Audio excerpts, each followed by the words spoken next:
Welcome to the show. I'm Lee Michaels, and you're watching Street News Now. We do this every Thursday at this time, depending on your time zone. So look at your watch, your clock, your cell phone, and you can see what time it is.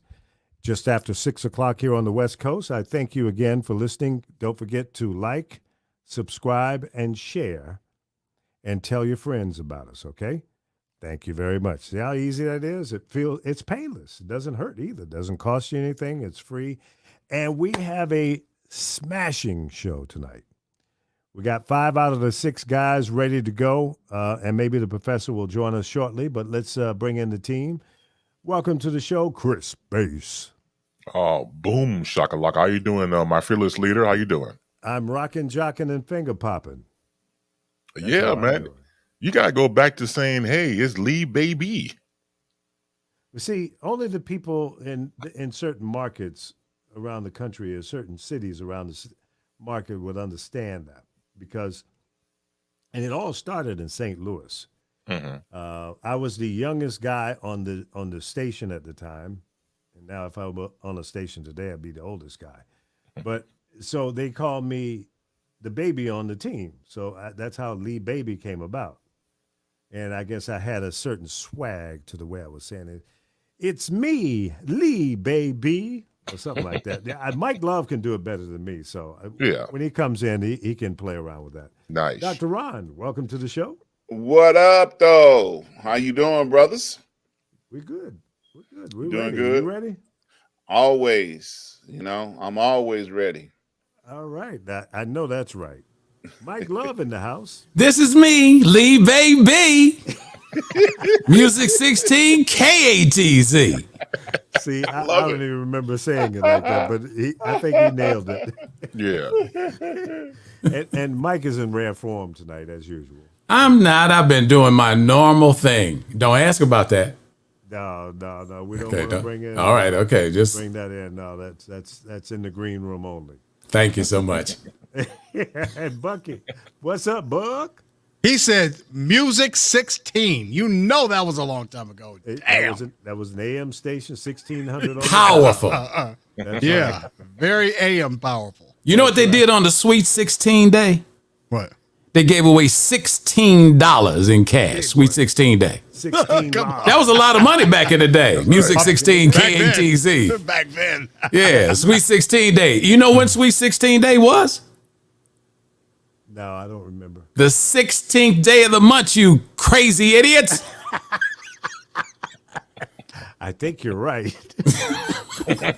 Professor, help me, man. The day after you get your check. That's what that was. Yeah. Right, that little check. Good evening. You know what, Professor? The reason you always come in last is because you come in last. So, Amen. Man, I tried. I've been home all day. I tried to make it in early. But what happened? Man, I got that booster Tuesday, man. You got the booster? Yeah. Good for you. You've been down? Man, I've been down. Man. Did it hurt?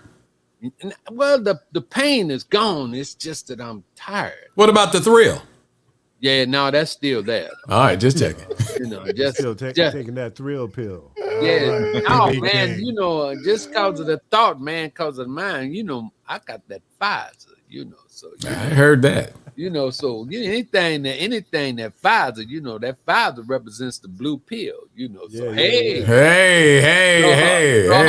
So I'm gonna go along with that, although I did you get that? Did you get that pun? He gonna go long with that. Yeah, you got that.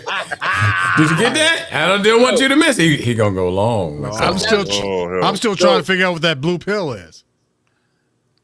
Live long enough, you'll get it. See, there you go again. If you wait long enough. See, they keep trying to tell you how you missing it. They keep throwing stuff out there for you to pick it up. Bucky was in the slow class, so you gotta give him, No, I was in a class like 20 years behind y'all. That's what it was. Well, that's exactly what it is. Yeah. Well, let me call the police and have you arrested for drinking on the air. How about that? Remember that youngster? Used to be illegal, but you know what it was? You know what I found out later on? Is that it was illegal for you to actually run the board and be in charge of the transmitter while you're out in the air to be drinking. But you could be in the studio getting hammered all the time. You know, it was illegal for you to be on the air without a third-class license back when I hanging first started, in the studio. Yeah. Right. That's right. Yeah. Oh wow. So much for that. Yeah. Now it's illegal right. for you to actually be in the studio. Now you got to do everything voice tracked. From home. It's illegal for you to be live. That's it. Illegal for you to be entertaining on the air. Goodness. It is. It is really illegal. It's a damn shame, but that's what it's come down to. Lee, what are you looking at? I'm trying to. I have two monitors. One is up high, and it really shouldn't be.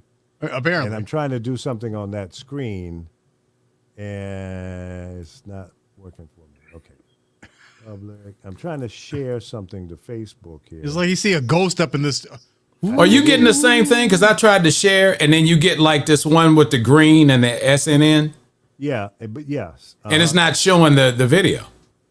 No, but I think it will because you're sharing that particular video. Well, you're getting ready to get a phone call from my attorney because, you know, in my contract, it says that when the show starts that, and I put Ron in there too. I had never told him, but we're supposed to be compensated for all the time that we're here. Okay, that's cool. Totally agree. Yeah. So just the mere fact that you instructed us to put it on our Facebook pages and it's not showing, you're in violation. Well, let's see. That's right. I'm checking to see if it is in fact. Talking slow is not going to make this problem go away. Your $20 will be in the mail. Yeah. That's all right. I want mine in quarters. And look, royalties are royalties. It makes no difference how That's small right. they are. Yeah. See, It'll add up. So by the That's time you're right. dead, it'll amount to something you could actually buy, Right. Yeah. Hey, bro. There you go. which is Death- coming pretty death- soon for look, all y'all. And I'm gonna speak for Mike on this one. Death is not an option. It's not. See, I know, Buck, you don't understand. That's talking over your head again. Yeah, I don't know what death is. Okay, there you I've go. never thought about that. There you go. But he can way tell in the you future. he can tell you the Way- ingredients in the M&Ms. Right. Oh, there I be. There I be. Yeah. Did you knock yourself out? No, I don't know what happened. I don't know. I mean, anything can go wrong now because These computers. man. Well, you know, like I got to be honest with you. Let me tell you what happened. So they had been discussing in the green room before you came on that they were going to change your name to Ballroom Reggie.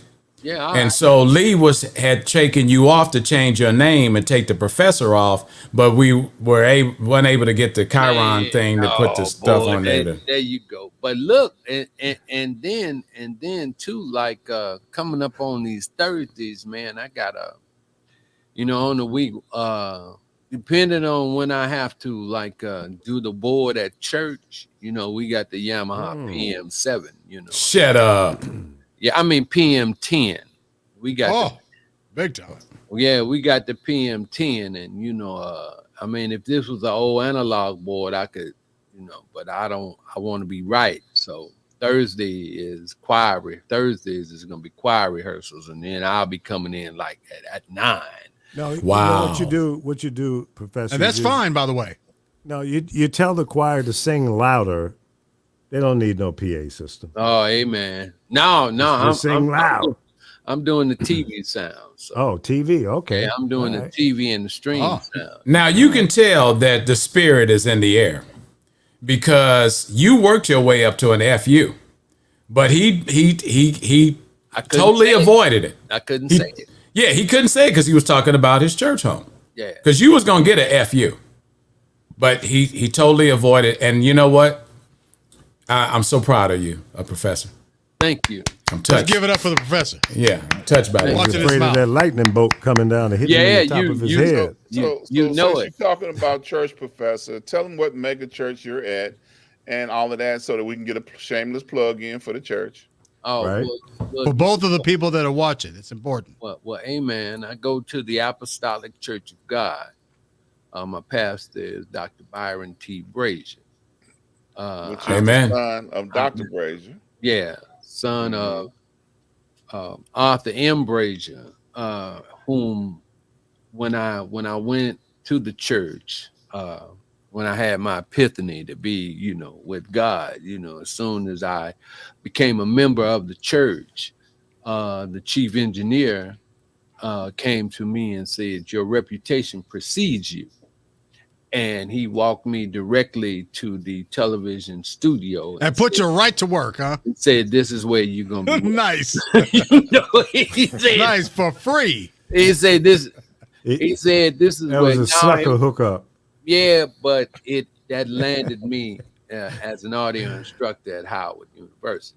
Wow. So Okay. you've been doing this for a while. Yeah, this is nothing joke, and you can't go wrong learning under Danny Leak.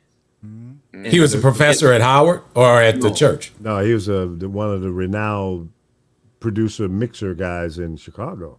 I mean, he was Stevie Wonder's monitor mix engineer for. Now that's a lot of credibility. So right that there. was when Howard first opened up, huh? No, How long ago was that? he was also Danny. I ignored that. So when Danny, you also- working on the FU? It's coming. I mean, it's not. It's not. I'm watching my watch. Ron, would you keep up with this? Yeah, We're 5 minutes away from an FU. Look. Danny- Reggie got it under control. He talking about the church right now. He'll catch him in the green room later. Danny, Okay.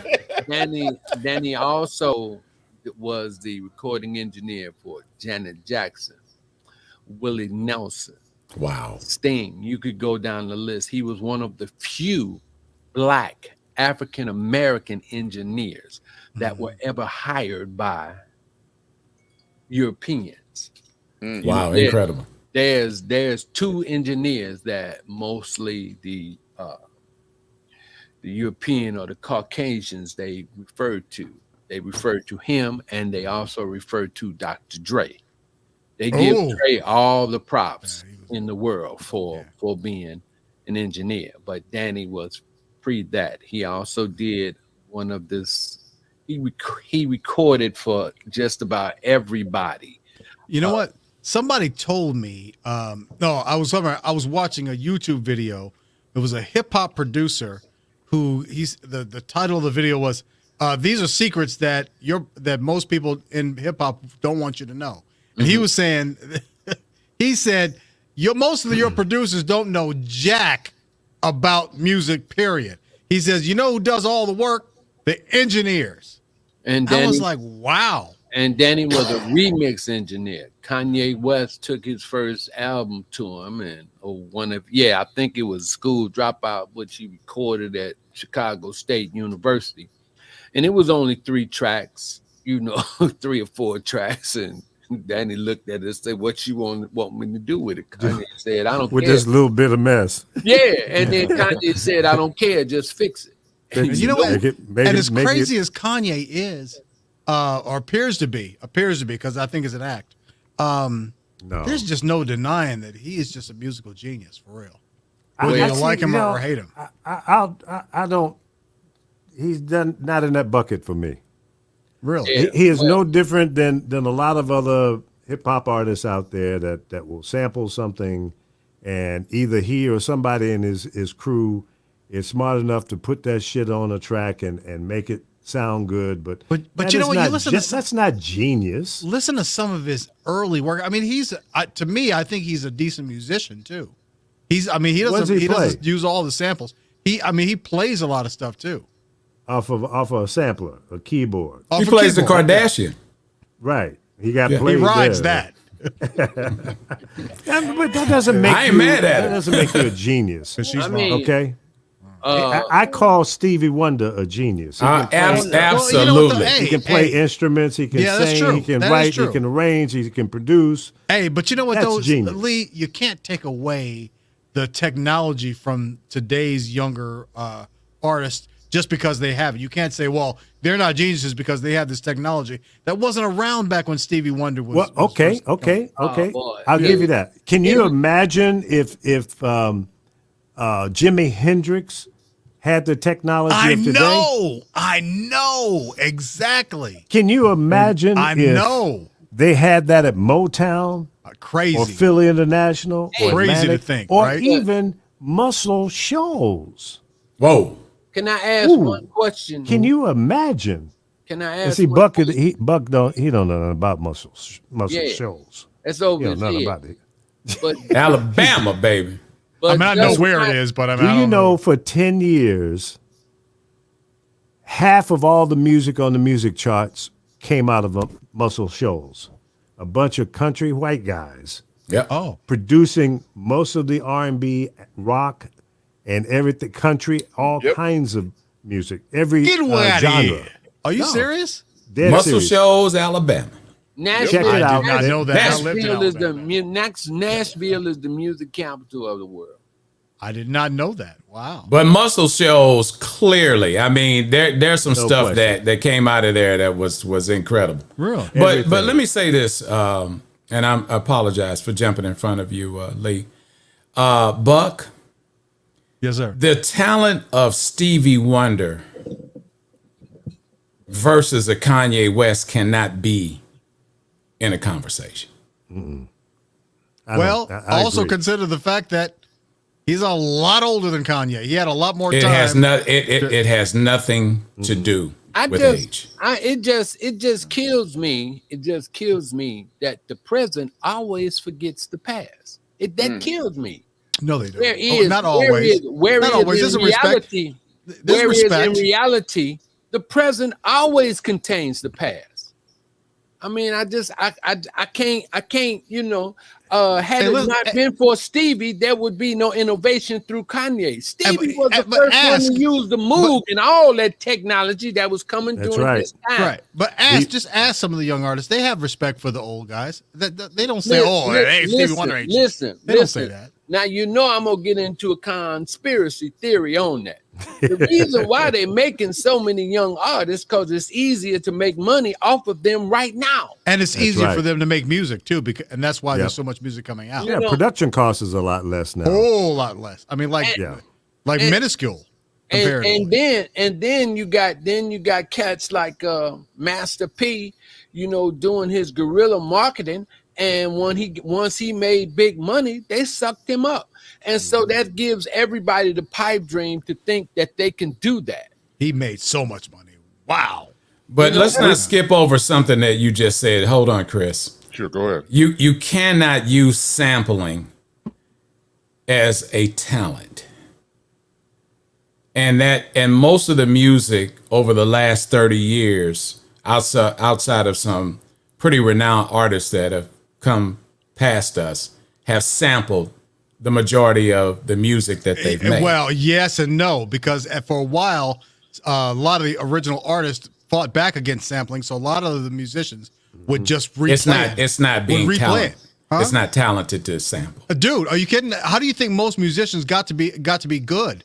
They would try to play licks of some of their favorite artists. They'd learn the licks and incorporate that into their style. That's how you learn. but that's talent. They learn how to do it on that instrument. Exactly. Buck. Exactly. Right. Hey, Buck. Hey, Buck. Let me ask you a question. Buck. Let me ask you a question right now, and then as a matter of fact, I'm gonna ask everybody. Okay. Okay, this same question. I want everybody to name right here a bass guitarist that they know of, that they've heard play before. Name Jocko. one bass guitarist. Jocko Pastorius. Who is Jocko? You know I play bass, right? Right. But One who of the is Jocko? greatest bass players ever. Okay. All right. So if you said that to me, I would say James Jamerson.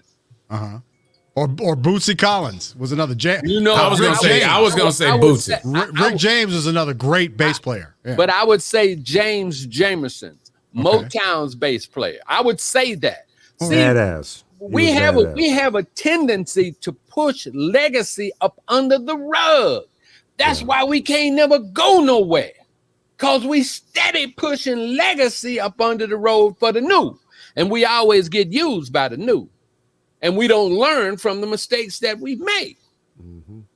Are I you would familiar with say- the Funk Brothers? Yeah.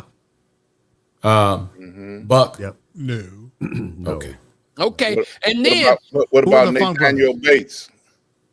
Say it again. Nathaniel Bates.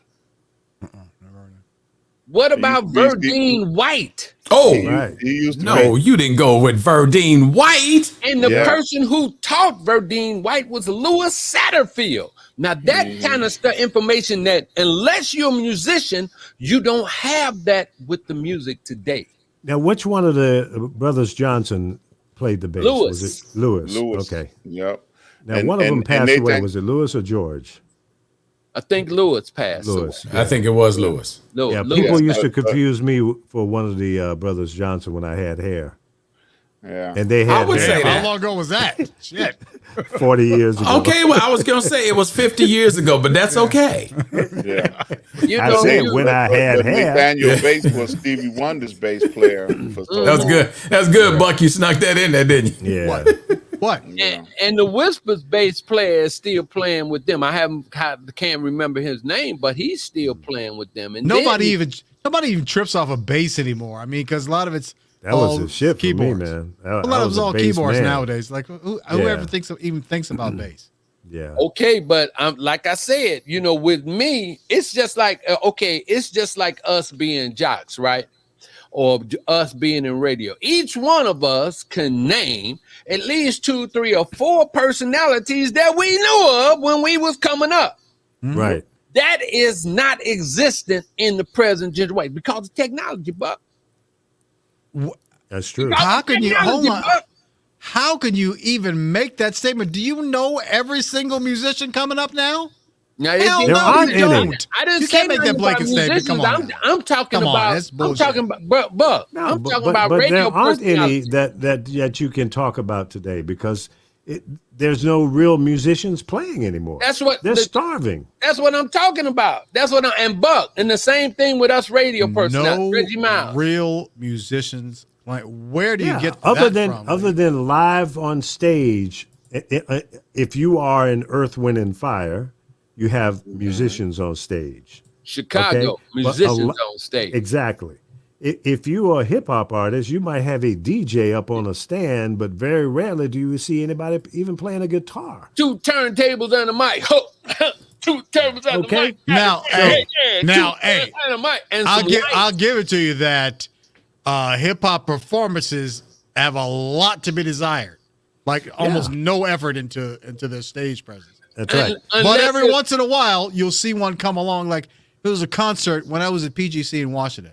They had we had this big concert every year, and headlining that year, I think it was around 2001. It was Jay-Z was the headliner, and Luda was like he came up just before the headliner, and they put on a real show, and they were really. I was impressed, really impressed. And they Now, didn't I've have got- a live band and all that, but they had a good stage show.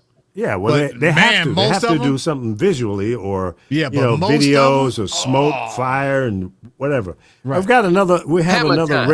radio guy on the telephone line, and let's bring him into the discussion. What's up, Paulo?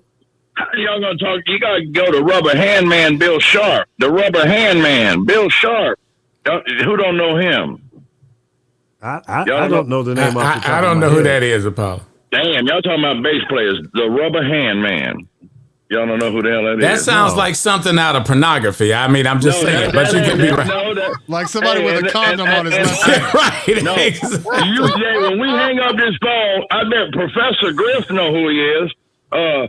Down there, or Dr. Ron Jeremy up there probably know who he is. And Lee, and hey, you can't put Sammy next to Mike Love because I keep hearing black and yellow, black and yellow, black and yellow in my head. Who's Sammy? Who's Sammy? And Chris Bass Chris Bass, you got him in the right place. He's the human subwoofer. You got to center him right up there. But when I turned on YouTube, it looked like the Compton Squares, like the Hollywood Squares from back in the day. You remember? I'm like, this the Section 8 Squares. And so Apollo. y'all open the show with this. Apollo. He was telling y'all why they call him Lee Baby. He trying to perpetrate I was the baby. Lee is hung like a 2-year-old. Oh! How do you know that? Apollo. How Take do a you breath. know that? Take a breath. That's called show prep, baby. I knocked y'all all out in 30 seconds or less. All right. That was a Clear Channel break. Good night. I love Paulo! in the middle. He When named y'all put me all in the the middle, porn stars. put a little cream. Hey, let's put a little cream in this coffee. What Put a little cream on this cup. you got to get your camera right and all that. Stop No, being lazy. Steve Eggwood wouldn't let me go to the African World Festival and broadcast live, but the Black Expo, he said, Apollo, it's the Black Expo, motherfucker. And shut up. Oh my God. They don't need to know you out. They don't need to know you went to Michael Jackson's dermatologist. Just run the board. Oh my God. Oh, that's too funny. So it worked for me. Hey, I'm gonna say this. I'm gonna go. I love y'all, but hey, Google the rubber hand man, Bill Sharp, and watch that. Bill You Sharp. see, it looks like he ain't got no bones in his hand. That fool can slap that bass like Chris Birds. And what I was gonna say, Larry One more thing I Graham was created gonna say. that style, didn't he? That's Well, he right. run out of breath, didn't he? Yeah, I Larry did. Graham I'm getting created old, that. man. that Larry style. Graham, that's another great bass. Oh, yeah. Oh my yes, God. yes. Yes. absolutely. Yes. He created that thunder thumbs. Yep, That's thunder right. thumbs. That's what they used to call it, thunder thumbs. Yep. Yeah, that's true. Sammy, quit drinking them dark craft beers on the air. I see you drinking. And back Who's Sammy? Look like you taking a, Sammy, look like you taking Who's a damn, Sammy? look like Sammy. I'm sorry. I just blew your anonymity. The guy, Buck Wild. Back up. It looked like you're taking a passport picture. Back up. Back up, Sammy. You're taking a passport picture. Who's trying Sammy? He's trying to not show the sheen, the shine on his head. I want y'all to ask yourself, who's the Mac? Uh-oh. I'm drinking that. You drinking that white boy beers? Get you a Bex. Quit drinking that brown shit. Hey, I love y'all. I'm gonna get my camera on next week, and we're gonna Sure you are. ugly DJ. Yeah, we'll I see. got it. Sure you are. Sure you are. Look at you. You're mad now, looking like Wayne Williams. Atlanta Child Oh Lord Jesus. Apollo. Telling them kids again. Apollo, you gonna be here all week. Apollo, you gonna be here all week. And Mike Love, hey, y'all don't know this. Mike Love is Dougie Fresh's stunt double. Dougie Fresh. You are nuts. Look at it. He look just like Dougie Fresh. You are Yeah, nuts. he does. Lee just let me talk, and I went 6 minutes. 6 minutes. Minutes. So, hey, I'm gonna come in one day. I ain't never got down with. I think Dr. Ron used calling. I ain't talked to Professor Griff yet. He was talking about white Caucasians earlier, and I wanted him to pop me up then, but he wouldn't do it because, in the words of the late great Ralphie May, they did DNA test and they realized that we all evolved from an Asiatic black woman. So that means I got black blood in me. And We know. I got bad credit and 2 sickle cells and bad Oh, credit. But that's God. what it is. I love y'all. Hey man, how's your son doing? Michael. He's 10. He'll be 8. He'll be 11 months old on the 8th, and he wears size 2 toddler.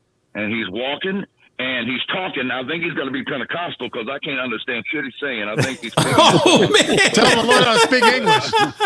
He's he like the Reverend Brother Pastor Deacon Doc Boom Shakalaka. But yeah, he's doing good, man. I'm y'all pray for me because I'm in marriage counseling. I'm married to a crazy Mexican. And Yeah, we know. I think your son is trying to speak Spanish, but he hasn't got the hang of it yet. but I ain't either. But He barely Lee learned Michael's English.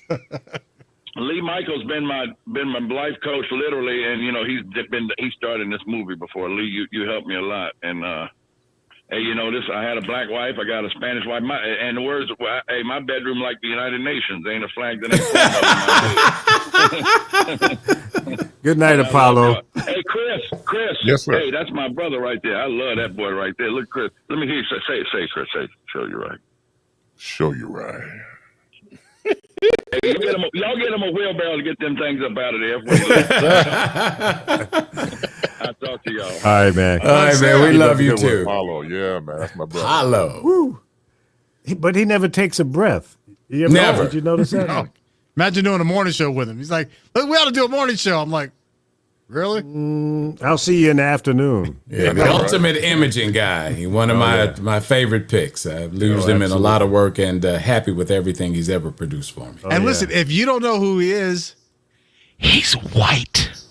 No. That's not true. Only on the outside. Yeah, right. I used to do this talk show, and I had him on. He was representing white people one time. Oh, And it's my like, God. I had to explain to everybody ahead of time. Okay, this guy, I know he sounds black, but he was actually technically born a white boy. Yeah. Yeah. So, it's got to let you know. But he actually doesn't sound black. he's just very convincing as a white person. Yeah. Well, yeah, And he's very good at it. I mean, because if you hear him around his family, that white boy comes out. I'm telling you, he Oh, man. has a beautiful soul. And that's what you really see in Apollo. I mean, you know, he can go off the edge, but I mean, I the love that I have for him and just the things that I've seen him do. I mean, most of this is I just feel like it's a front because deep down inside he's a very beautiful person. I love Apollo. Yeah, he is, and he's a real radio guy. He's a real. He loves radio, man. Hardcore. And he just, yeah. One Like of my all best of us. friends. One of my best friends. Yeah. Yep. All right. But if we ever get any complaints about, from a different hue that you don't have a, person of a lighter color on here, he'd probably I'd let him take my spot. Yeah, no, you know what? We can fit him like right. I don't know what Yeah, side. that's right. Because we can have those settings. We'll put you at 720p and then we can fit him in. I'm just saying. Not I mean, all you brought it Angels up. fan, but I mean that's cool. I've I mean, heard you of brought people it up. talking I mean, I themselves just out. thought. I mean, you take yourself down from 1080 It'd be and we 7, bring in man. Apollo. It'd be 7. It would be 7, man. Is there enough room in the screen? I still haven't got over Sammy. Who? He was sticking with it too, boy. Buck was trying to change. He's like, no.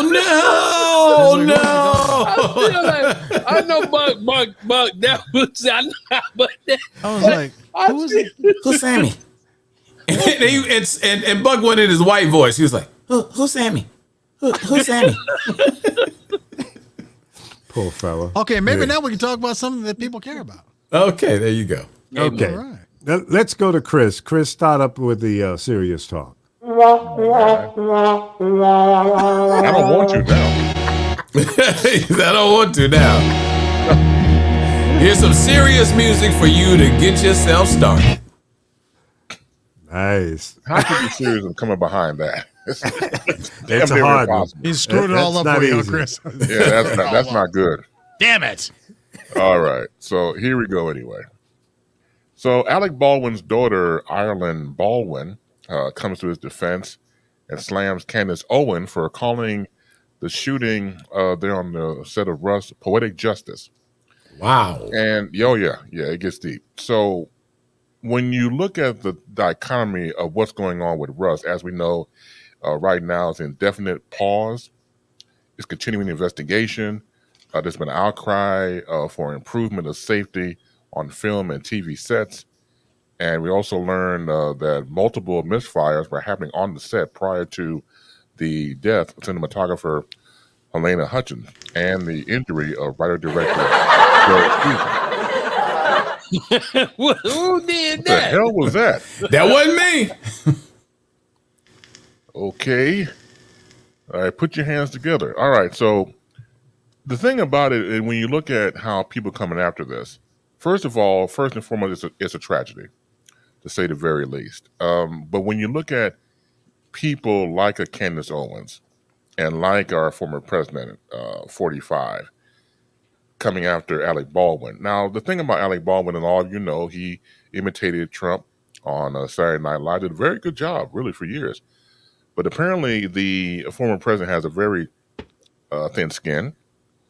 But the fact that he uses tragedy to be petty. And some people just petty no matter what the situation is, but not the fact that someone has just lost a wife, lost a mother, lost a friend, but you want to take the opportunity to go after someone in tragedy. And it's the far conservative right, the Republican Party. The representations. And so let me read you the quote that Ireland Baldwin had towards Candace Owens. "You are the most disgusting, hateful, cancerous human being I ever come across. Regardless of your foul opinions of the most of the time, the fact that you would disrespect the life of a woman who was accidentally and tragically killed, shame on you." And I agree wholeheartedly. Donald Trump Jr. is now selling Alec Baldwin t-shirts online. And the t-shirt reads, "Guns don't kill people. Alec Baldwin kills people." the Republican Party or so-called conservatives have no soul whatsoever. So we're going into the Halloween weekend. They're ghouls. They're zombies. They're subhuman. Again, taking a tragedy and going after a situation that requires empathy and sympathy. But if you can't do it and won't do it, this is what you get. And they don't even have affiliation to themselves. They'll eat their own. Here's an example. So Fox News anchor Neil Cavito is on his program. And Mr. Cavito has a lot of multiple health challenges, including stage 4 cancer, open heart surgery, multiple sclerosis, and now currently being diagnosed with COVID-19. He gets the shot. Now, even though he was fully vaxxed, he goes to the hospital with all these health challenges and goes back on the air to Fox News and implores his audience to get vaxxed. He told his viewers this about vaccination, and then the viewers start giving him death threats via email, telling them that he should die. Keep your opinions to yourself. How dare you cross the line? All he wants to do is, because of his situation, make sure other people don't go through it as well, and stop denying yourself the fact you need this vaccination.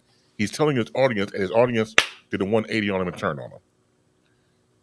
And that's the ugliness that the representatives of these so-called parties have, whether it's the party itself or Fox or OAN or the rest of them. They just breed evil. They breed evil.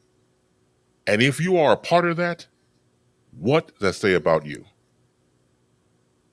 Amen. I'll tell you, man. But see, I don't watch Fox, so I don't know what Neil's been saying all along here during Me COVID. either. So, but my question would be, what has he been saying to the audience prior to all of these illnesses coming down on him? I haven't watched him recently because he usually does business news. Mm-hmm. So the business news is a whole separate entity from the Fox News channel. So I really haven't seen or heard or anybody that knows watches them say anything about the vax until this situation happened. Yeah.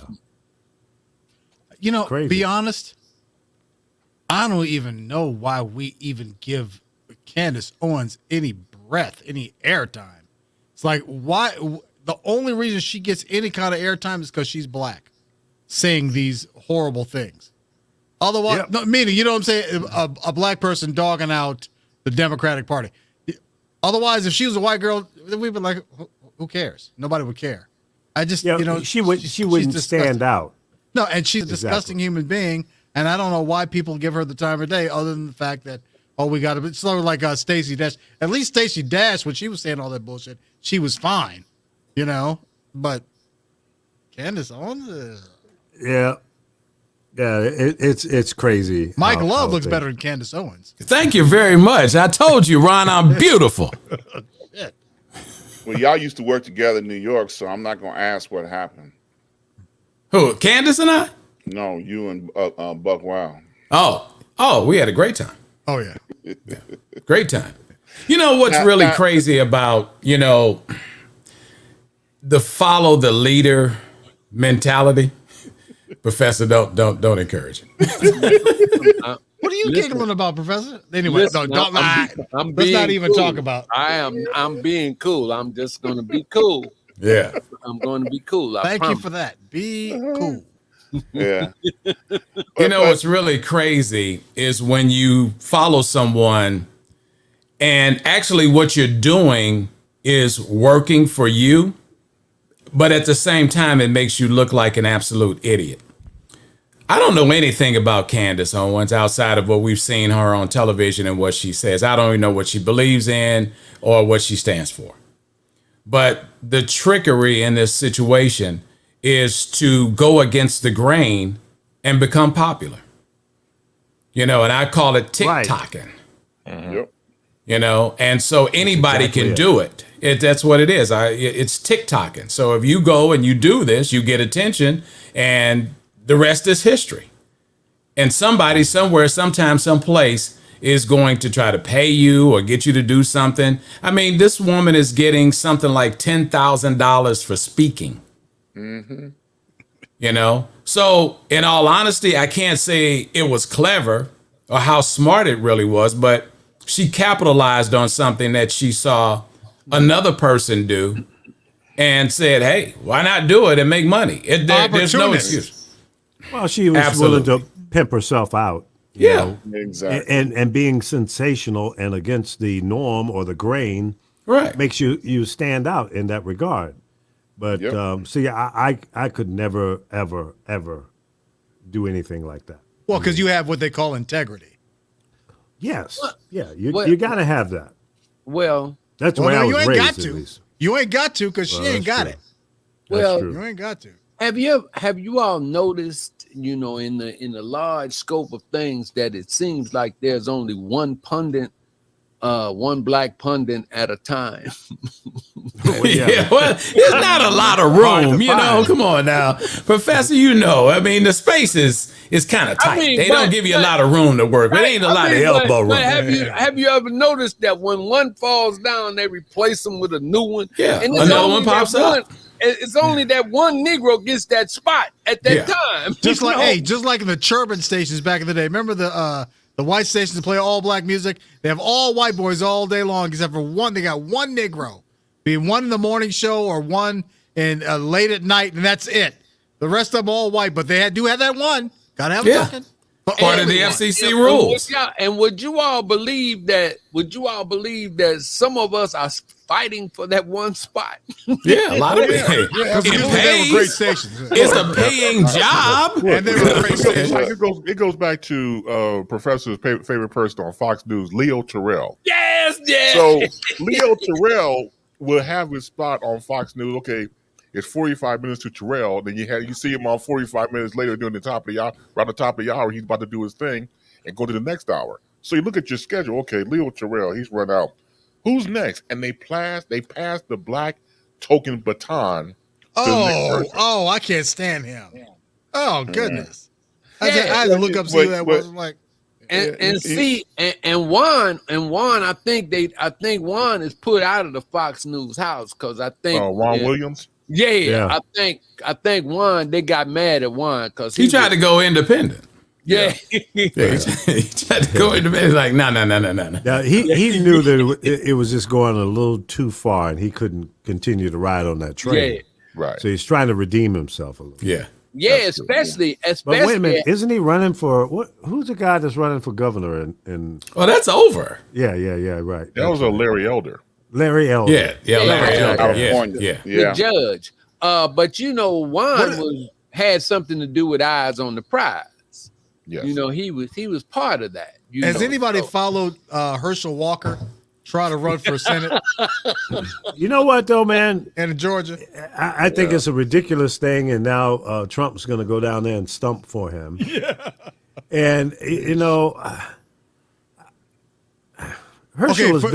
Herschel Walker has been a Republican for a long time. A long time. Right. But if you don't know, Herschel Walker is trying to unseat Raphael Warnock Right, in the Senate because the seat came up fairly Right. quickly. And Well, it's every 2 years. yeah, but I mean, Warnock got into it like he was replacing somebody else, so it was going to be a short term anyway. But Herschel Walker jumped up and said, "I'll go against him. Yes, I would. Yes, I." And Well, it's like, I mean, when you think about what Stacey Abrams was able to master, helping those two ministers get into position and be able to control the vote, it's a blueprint that they don't want to see go any further. That's right. Because a lot of other states can use that same blueprint if they can oh, yeah. convince. right. if they're Yeah, smart, African Americans, all you got to do is go and vote. All you got to do is get a voter registration card. All you got to do is just show your birth certificate. It's real simple. All you got to do is stand in line. Maybe it's 35, 40 minutes. Could be an hour. But you got to cast your vote if you want to see a change. That's all you got to do. Yep. And if they find out, that we become serious about that, we're going to have problems. And then have you noticed how her name has fell off the new, how they're Right. not, It's kind of how they're diminished. not, they're not saying that name. Have Which you name? noticed that? Which name? Stacey Abrams. Stacey Abrams. Yeah. Have you noticed that name is not being echoed as much anymore? What do you think? What do you I think get that is? I get an email from her or somebody that talks about her, a text message or lot. email every day. But why do you Really? think that So, is that, yeah. that we don't hear her name anymore? She's just not out front, but she is. She's She's still the working. quiet. She's the quiet Yeah. storm. They say Still she's working. going to run for governor again and try to. Yeah. Why not? this She does. governor. I don't think she wants to run for governor. I think she said that her plan, something I read about her, was that she plans to put an organization in every state that we need to execute a change. The And blueprint. that's what she said she was planning on doing. She said she's bigger than the governor. She doesn't want to be the governor anymore. Well, that's smart. She said, look, my organization needs to be in every state that we need to execute a change. Absolutely. And that was what her plan was. With some of the, like you said, Lee, she puts out social media every day. But somebody has got to get that white boy out of the office here in Georgia. That Brian Kemp, But he's hold the on, worst. wait a minute, Buck. What? Did you ask Lee if you could bring another pundit on the show? She was over here barking. I was like, oh. she You needs just some go get anybody Yeah. off the street and just bring. The show is 6. Yeah. It's 6 of us. Yeah. Now we got My to dog. squeeze. We got to squeeze. Did that dog just lick you in the mouth? No, oh, I don't man. allow that. She just licked. Oh man. I mean, She looks like my dog. you need to do something about this, Chris, because Ron and I have in our contract that we're only working with 5 other people. Oh man. Oh, I mean, you have been violating. You need to leave. Lee need to leave because Ron, he's been violating our contract several times tonight, and he normally doesn't do that. Oh man. Wait a minute. The part that's killing me, he denied the dog lick in the mouth. He denied it. I mean, we do have it on tape. You lucky this ain't NBC or CBS or something, because we run that tape back, and it be in slow motion. It was like, No. No, she doesn't look me in the mouth. Oh man. It might have looked like that. Hey, but wait a minute. And it sure did. It might have. He denied it very quickly too. No, not me. Actually, we'll see in the slow cam that his tongue actually reciprocated. Now, you know what? You're disgusted, bro. You're disgusted. Now he trying to wash it off his breath with like that brown ale right, that right, Apollo was talking about. Oh, Right, no. right. You Right. are That's disgusted. that warm- I know, that but you warm know what? We beer. need to Oh, Lee. look at that doggy. Oh. It's the same damn dog. What is that dog, like a prostitute or something? How did the dog? It just runs with anybody that pays him. Oh, I mean, what is that like? What is that like? Whore dog? What is that? Wait a That minute. doggy is You can- cute. Yeah, This is black magic, man. Yeah, I mean, she just can get on tell. anybody's lap that's got a heart on. What is that going on? I mean, like, Look at that dog. Look, and you can I think Oh, Ron's a my little cuter, God. though, be and honest. you can tell. Ron's a and you little can cute. tell that dog watch is out. You better stop talking, Buck, because that thing will tongue kiss you. Hey, honey. Your dog. Look, Lee, you let can your tell dog these tongue kiss you. dogs- Oh, here he comes. Oh, here he comes. We got what? Here he Yours comes. is fat, though, Lee. Hey, is that We dog don't play fat? that. Homie, that don't dog is- play that. No. We don't play Yeah. that. No. And Lee's dog talking about, man, let me out of here, man. No, Right. Lee- You can tell Lee's dog don't be scared of Lee because look at that. He's scared ears back. Oh yeah, Lee's Lee's head of household over there. Uh-huh. Yeah, that's right. it. That's Hey, it. Lee, your dog is fat, though, isn't it? Fat? Fat. Look like, a Yeah. little chubby. Yeah. Yeah, He's not a my little dog. chubby. My dog's lean. Yeah, okay, I whatever. don't feed her that much. Yeah, right. I'll Yeah, see all beer drinking dogs are lean. Yeah, Oh. yeah. All dogs that drink Here, brown kill a ale. dog. Yeah. She can't have Yours none is of a that. what, a No, she Chihuahua? can't. Yeah. I want to see the slow mo when she went. That's good. yeah. So you can use Yeah. that tonight when you go to bed, huh? That's right. Disgusting. That's right. That's right. Sammy. When you edit the highlights of this show, make sure you add that in there. Oh yeah, absolutely. Slow it down. I mean, we need something to go along with that, That'll be next week's replay. Oh yeah. Promo for next week, right? Promo for next week. I'll put it together. For next week, yeah. Now your dog is what, a Chihuahua? Chihuahua Dachshund mix. Oh, okay. Yeah, I know the face was a little long. This is a min pin, but she's a fat one. She eats. She's straight men pen. That's all. They're I know usually of. dark, aren't they? No, well, a lot of them are. Hold her up some. I love men pens. This show then went to the dogs. That is. Oh, wait a minute. I think I saw the tongue. I think I saw the tongue action. Mike's getting excited. See, that's the problem. Mike's getting excited because he ain't used to seeing tongue. Mike ain't used to seeing tongue. Mike's like, oh shit, a tongue. Ooh. She's got a tongue. Show then went to the dogs. This show done went to the dogs. Come on, man. Why you stealing my lines, man? Come on, dog. Who let the dogs out? Oh, Ruff. Oh my God. All right. So let's pivot here to Dr. Ron with this topic tonight.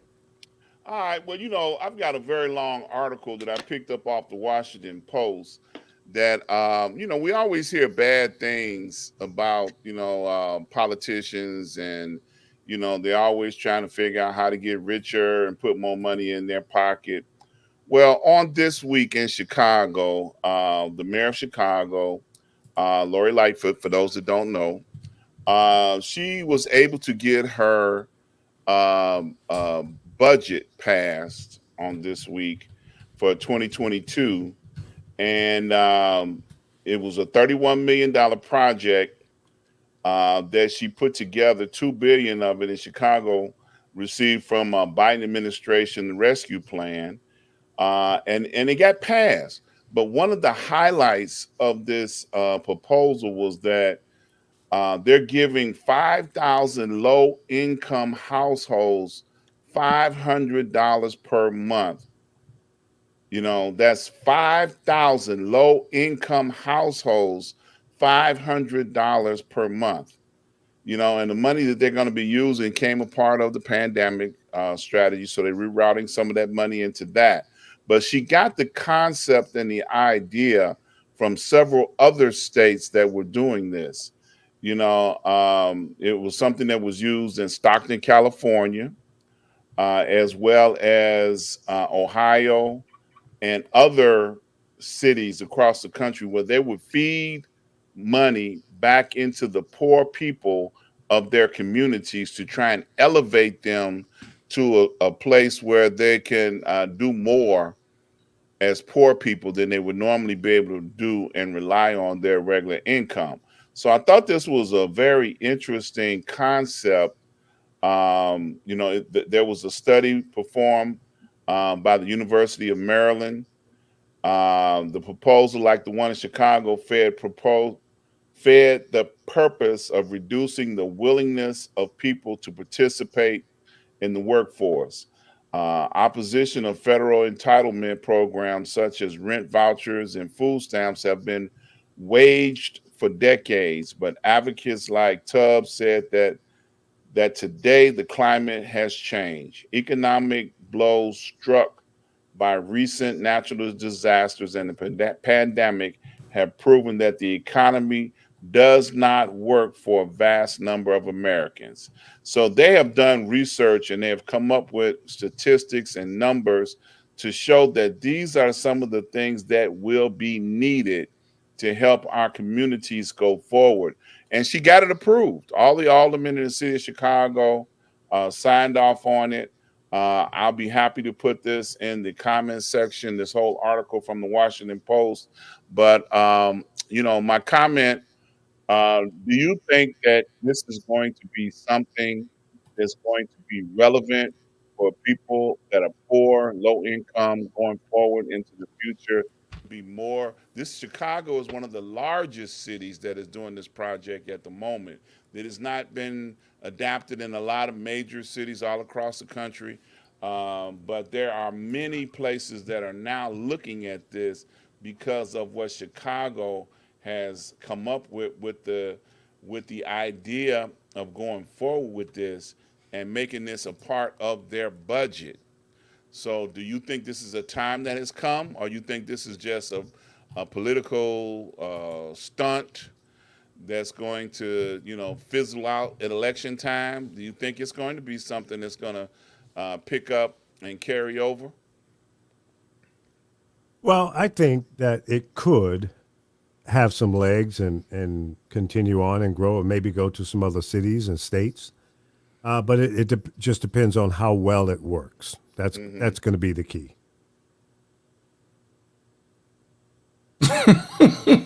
Anybody else trying to chime in on that one? Huh? I know Sammy's. so I mean, exciting.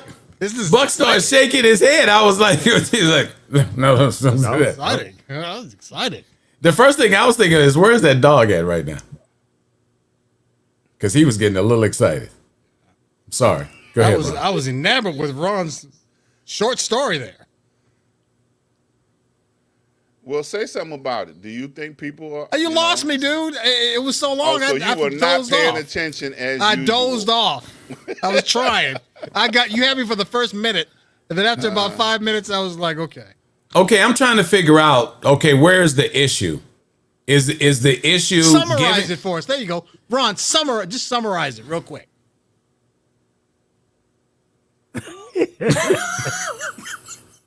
What? There's no help for you, Buck. But So, Ron, go ahead. seriously, Go ahead, Mike. who takes advantage of the $500? I mean, I'm saying this would apply to anyone. There's going to be 5,000 low-income families that are going to be targeted to receive this money on a monthly basis. Okay. Okay, so it's going to be like whatever criteria to apply, they're going to have to apply and be able to receive. It's going to be at least 500 families that are going to receive this money. For how many? For how long of a period? I had read that a little while ago. Can't remember how long it's going to last. I have to go back to it. Y'all keep talking. I'll find it. I think one of the things, if there's a need for it, I don't know why it's that big of a problem. And I did see something in breaking news about that. And I didn't pay any attention to it any more than I did. Not because you were saying it, because I didn't think it was that big of a deal. Mm-hmm. If when you think about people who are actually poor and don't have income, and I mean, when you work for yourself, one of the things, and a good friend of mine is an attorney in Florida, his name is Joseph Haynes Davis. We have this thing called eating what you kill. Mm-hmm. And at any moment, my checking account could be down to $500-600. And I'm not getting another check for, let's say, 15 or 20 days, whether it's my pension or if it's Social Security. And so, once again, when you're working and you're trying to make it and you don't have money just flowing like water, there are people out there that need it. Anytime you ever see someone living under an overpass, the only place that you have to sleep or lay your head is at the Salvation Army. Yeah. I know that entitlement upsets especially a lot of politicians. And the politicians are saying, our constituency really doesn't want us to support that because these people are able to work, but they won't go to work. But they never talk about the money that they get from ad agencies and corporations that support their campaigns to run. And that money could go to low income people or people who have low income issues. But to respond to your question, it's part of the 2022 budget, so it's going to last for the entire year of 2022. That's a lot. I mean, it's a lot of money to put out there, but I think we have a lot more to lose when we don't support projects like this, because there's an imbalance that raises crime. There's an imbalance that raises health issues. You know, it's bad enough. And I mean, I'm, you know, you guys know me, I'm very transparent. I pay about $378 a month for insurance. I'm telling you, I really can't afford that. But I pay that because I've been going to the same doctor for 12 years and I want to go to her. Now I can get on Biden, Obama, healthcare.gov, whatever it's called, doing whatever political season, and get a lower rate, but I can't go to my doctor. And this is like Cheers. I want to go to a place where everybody knows my name. That's right. If I call my doctor tomorrow, I can go see her tomorrow as long as she's in that office. She will make time to see me. So you can't put That's a a price good tag doctor. on that. You can't put a price tag on that, Chris. Yeah, that's a good doctor. Yes. That's a good doctor. That's why I'm paying $378. I can't afford to pay $378 a month. I'm not sick. I mean, they call me for the appointments. I go get checked out, the whole 9 yards. As a matter of fact, you're supposed to get your colon check, a colonoscopy, every 5 years. I missed the last 5 years. So I haven't been checked in 10 years, and she's upset with me. So with the insurance, I called and I find out I don't have coverage for that procedure. Oh, okay. So they told me to go find out what it was. To use the facility is $1,400. That's To nuts. do, Yeah. it sucks. Okay. If I go see the doctor to get the screening for it, and they have to do anything else. Now, if he sits there and talks to me and doesn't stick his finger in my rear end, you know, it's one cost. But if he touches me, it's $250. So I'm already at $1,700. By the time it's over and done with, I'm at a procedure that's going to be over $2,000. Did you? I mean- Did you check around? Because here in Atlanta, there's a lot of different places where you can go to do something. Man. Not a lot of them, but you can actually do. You can actually. So what am I checking for? I'm sorry. For a colonoscopy? Because the problem. It's with not hospitals- about nobody's going. It's not going to be that big of a And you can difference. get your cheap colonoscopy No, hold on, right hold here. on. No, listen. I'm gonna go get a $500. I'm gonna go to a place that's only $500. What's it gonna be, an auto repair If that place? doesn't float your boat, you can come down here to Michael Hold on, Robinson Mr. MD, Love. and We're we'll doing an give you oil your change. colonoscopy for $250. Yeah, exactly. It's, right. You ain't no. sticking your finger in my ass for $250. I'm sorry. It needs to be expensive to stick your finger in my ass. When I had kidney stones, You can also get your colonoscopy for no low price at $150. Next thing you know, you'll be offering me 2 for 1. Bring a friend. Hey, Ron, when was the last time you had yours checked? You want to go with me? And if you do tell a friend, you can get $50 off the next colonoscopy. And they taking a $250 off mine, not off Ron's ass. Right. Listen, man. seriously. okay, I got the They'll solution probably for feed you. you dinner afterwards. I got And don't the use that solution. voice when you saying Program is brought to that. you by I'll give Reggie you dinner Miles afterwards. Colonoscopy. Stop it. I got the solution for you. Put some bass in your damn voice. And I ain't talking about Chris. I just bought a 3,500 not horsepower, but per square inch or something power washer. I got you. You clean my ass out. Yeah. Yeah. Whatever you got up in there, it's coming out. It's gone. coming out. 500 Seriously. PSI. Yeah. Yes, no shit. I'll be up against the wall like this. Don't hesitate. Get your colonoscopy now. Yeah. All these guys except Chris I'll like clean you out. Don't Don't worry. make a false move, right? If you got cancer, it ain't staying with that 3,500 What happened to IPS. It them ain't happening. polyps? Oh, we power washed his ass. Polyps. He will never have polyps in his ass again. I guarantee that. Okay.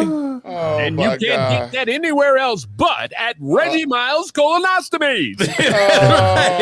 Where we'll blow your ass out for $250. Oh my God. Red Beans and Rice says she'll do it for free. Oh, baby, you know I'm coming over there and let you do it.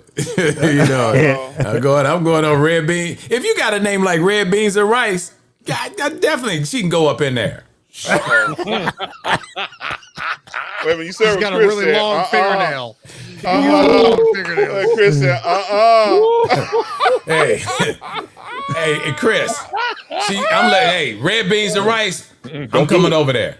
Don't do it. Yeah. Oh man. You gonna have to, Wait a but I'm minute. gonna need you to use your baby finger. Look.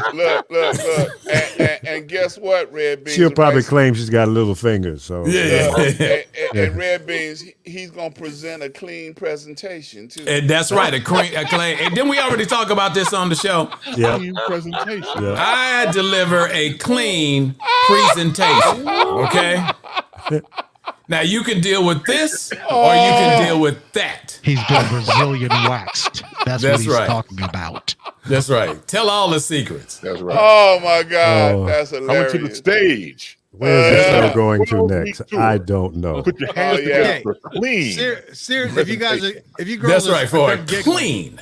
Yeah, you got to put emphasis on that with the finger. Clean. For a clean presentation. Yeah. Now, see, y'all, let me tell you something. See, now this time, that's, on street news now, sometimes if you're a new viewer, this is an adult show. So sometimes it looks like we're having fun, but we're actually educating. We just educate in a way that it's not offensive. That's why we laugh at stuff. We're not laughing at anybody. We're not putting any subjects down. And sometimes we're very coarse in our language. And we apologize for that in advance. That's a good. great disclaimer. And But please share, like, and subscribe. But listen, That's exactly no, it. seriously. Okay, if you girls are done giggling, I had a kidney stone a couple years ago, and no insurance. It's kind of expensive, yeah. so I needed to get a How long it take for you to pass it? couple weeks. Who? CT scan, A but I had to week? get a CT scan so they could see, what Yeah. they were dealing with, and it was going to be $3,000-$4,000 at the hospital. So I found. So let me ask you a question. Hold on, no. So hold let me. on, let me finish. No, I got a question I got to ask you. So how did you discover that you had a kidney stone? So you thought You're as in it was pain. traveling that you were having like a hard erection, but actually it was just a stone in there.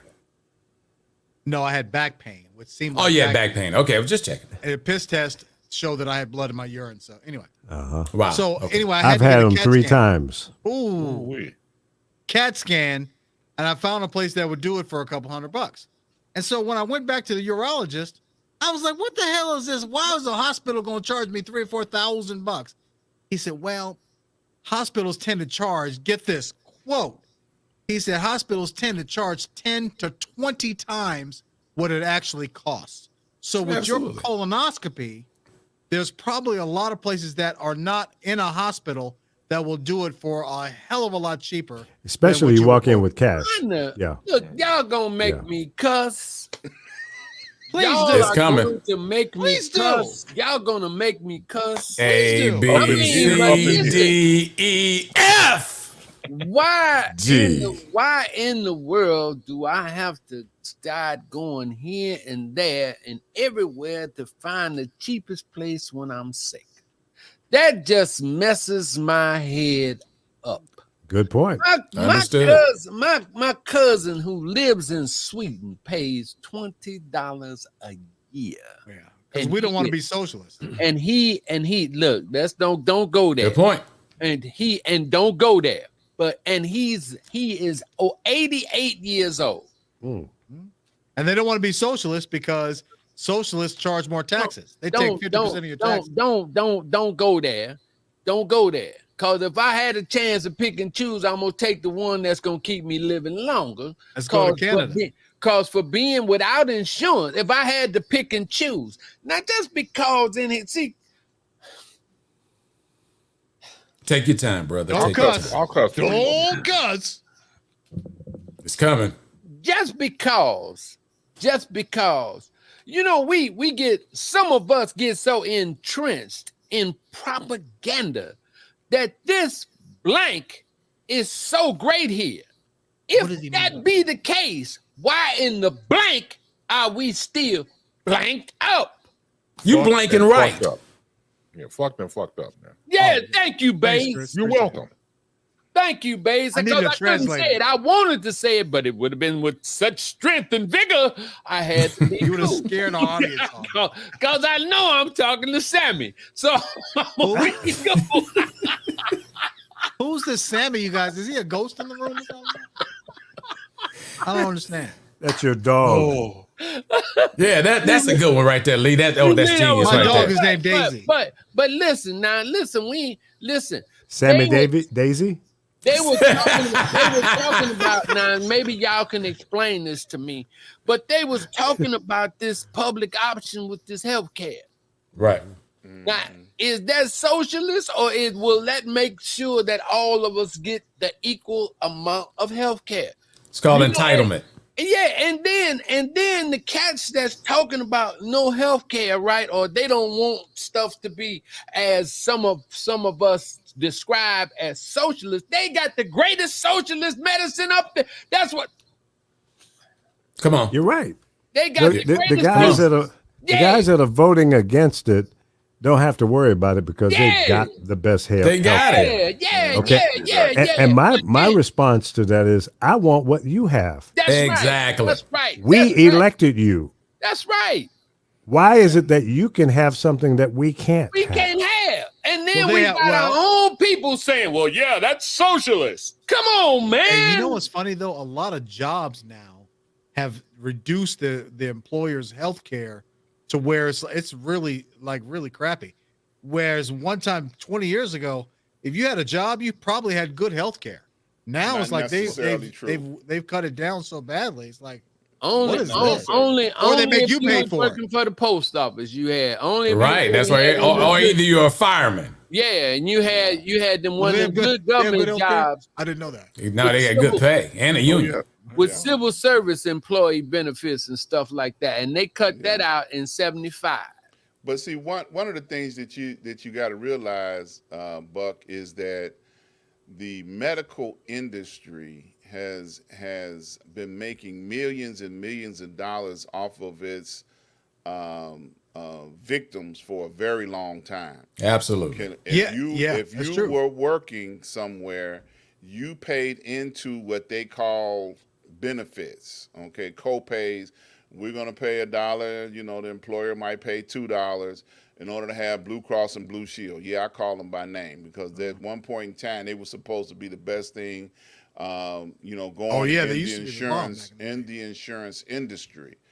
But what they were counting on is that people never filed claims, never got sick, never used their program. So all the money that went into those policies, they kept.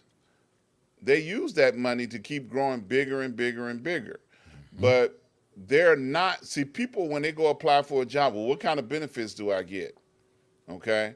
And they think that because they have a big company name associated with some of the benefits that they're winning. They're not winning. Most young people, younger than you, that are applying for jobs and are going out there trying to find benefits, they're not really winning. We find out the older we get, some of these benefits are really locked away that we have to go searching for because they're not out front. And the companies used to pay for the benefits. But my last job, it was like, oh, you have to go choose your benefits, and then you look at your net pay after that. I was like, well, what happened to my whole paycheck?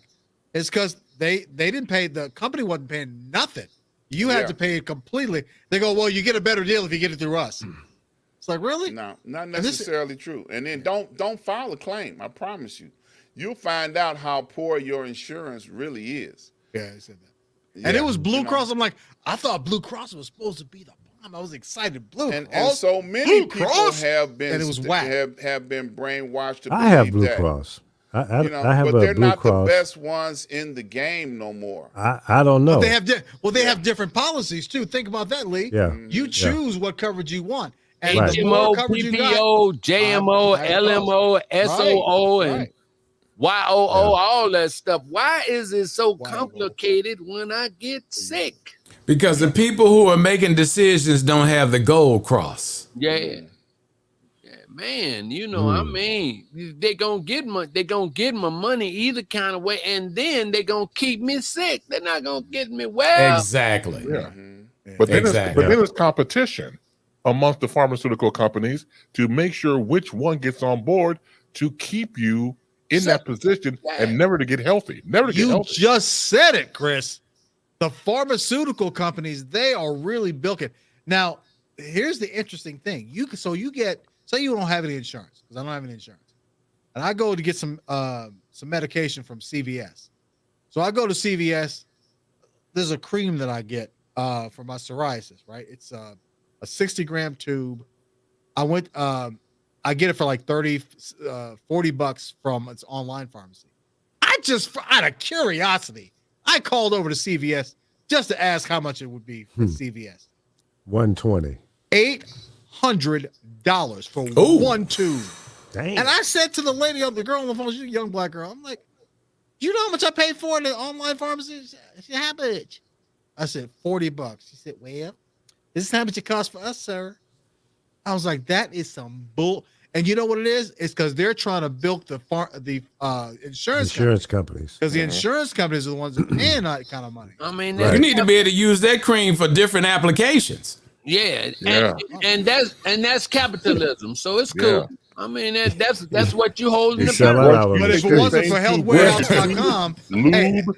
I mean, That's right. Shoot. you still eat it? $800? Hey, I'm gonna man. put that cream on a whole lot of stuff. that's if it wasn't- multi-purpose. That's If some it wasn't for cocaine. healthwarehouse.com, That's some cocaine rub. I'd be surprised. Damn. That's crazy. Yeah, Man, all I'm my- getting high tonight, boy. Yeah.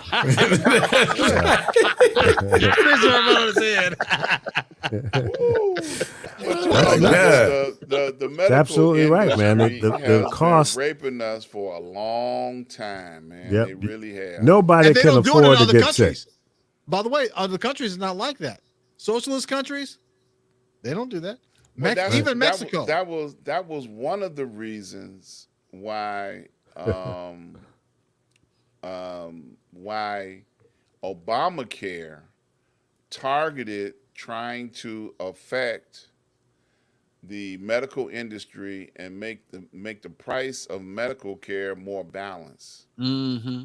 You know, and that's why in the beginning there were so many people for it, and then all of a sudden they went against it. Like, oh no, we don't want to do that. We want to keep them, you know, in a high level of making money off of sick people.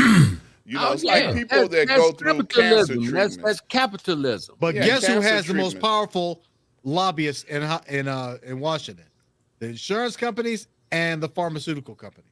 Absolutely. Yeah, you Yeah. know, within the last 10 years now, they used to have medical tourism. You all remember hearing about that in the last 10 I've years? never heard that before. Okay, medical tourism was like say for instance, Mike, you got sick and you needed a surgery.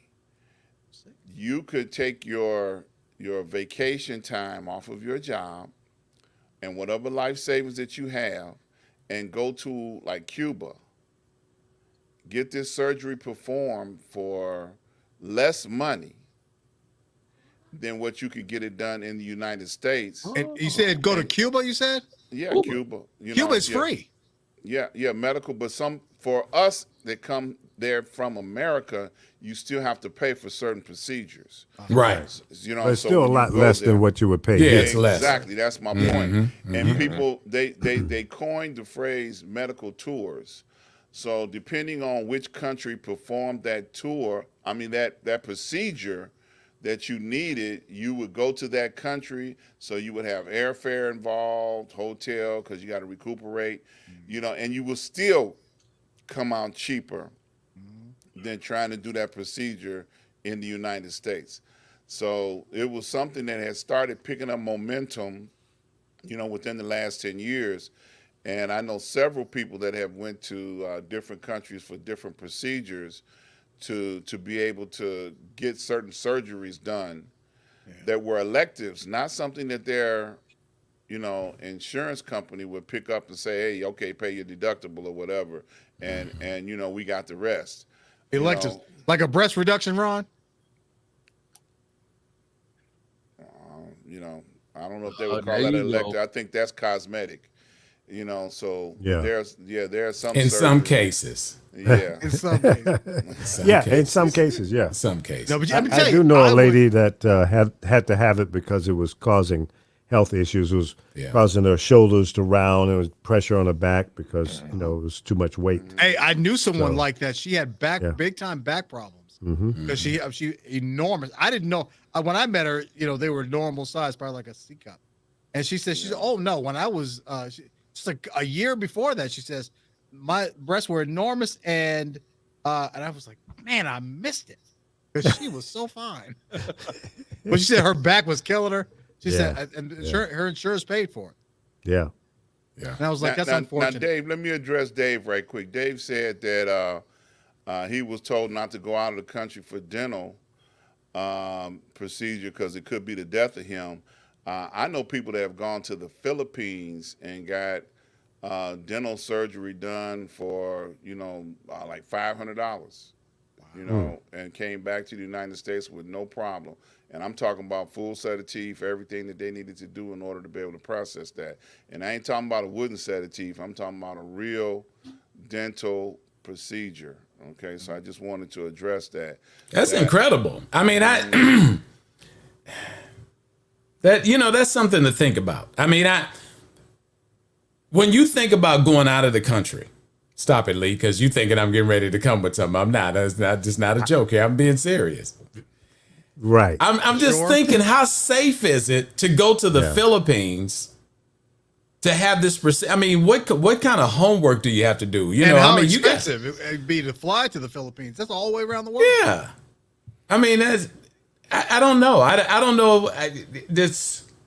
But you know, But I tell Well, you you're this right. They do come here to get certified. I mean, Yep. a lot of They- countries send people here. You're absolutely they correct. go over But there I'm with the telling same you, hey. technology. Yeah, and, but I and don't know if knowledge. they're. So I mean, I got to see the diploma. Are they displaying all of that? I mean, how do I know Right. that it ain't fake? Well, Right. wait a But let me minute. tell you, Let me ask this if I had a question now. chance, if I could get a job in like Toronto, I'd be there in a minute and I'd move. And We announce all my know that. citizenship.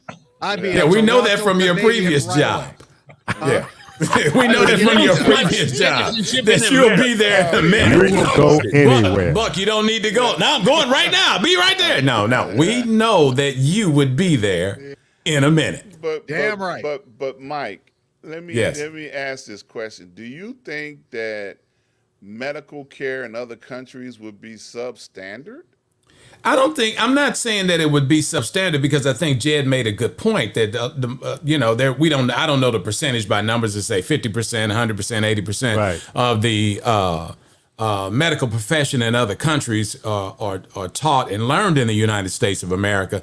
I'm just saying I wouldn't know. I would have to have some pretty substantial information. You know what I mean? Before I would make that decision. And I don't know everything that would be based on, but I'd have to see something. It'd be Okay. quicker for Mike to go to Mexico rather than the Philippines. Well, I got to you get right over the there. wall. Mexico. If Yeah, you right if there. if You gotta 45 do keeps some trying to raise money to get the wall higher, how am I going to get there? You They got a dick- Subway And then don't process. let me get mistaken as Haitian. I mean, anything. Next thing I Yeah. know, I'm getting beat with a whip. You won't be able to get back. Yeah, I won't even be able to get back. It'll be guys riding around on horses, with whips. Like, where do you think you're going? they think your St. Louis accent is patois. Hey, there you go. There you Mike, go. You get Hey, it. Mike, all you got to do is go down there and catch the subway. You'll be in Mexico in no time. Oh, okay. Well, if you say so. Yeah. I'm gonna tell you something. I don't. It's a dirty, low down trick that is being done to our Mexican brothers and sisters.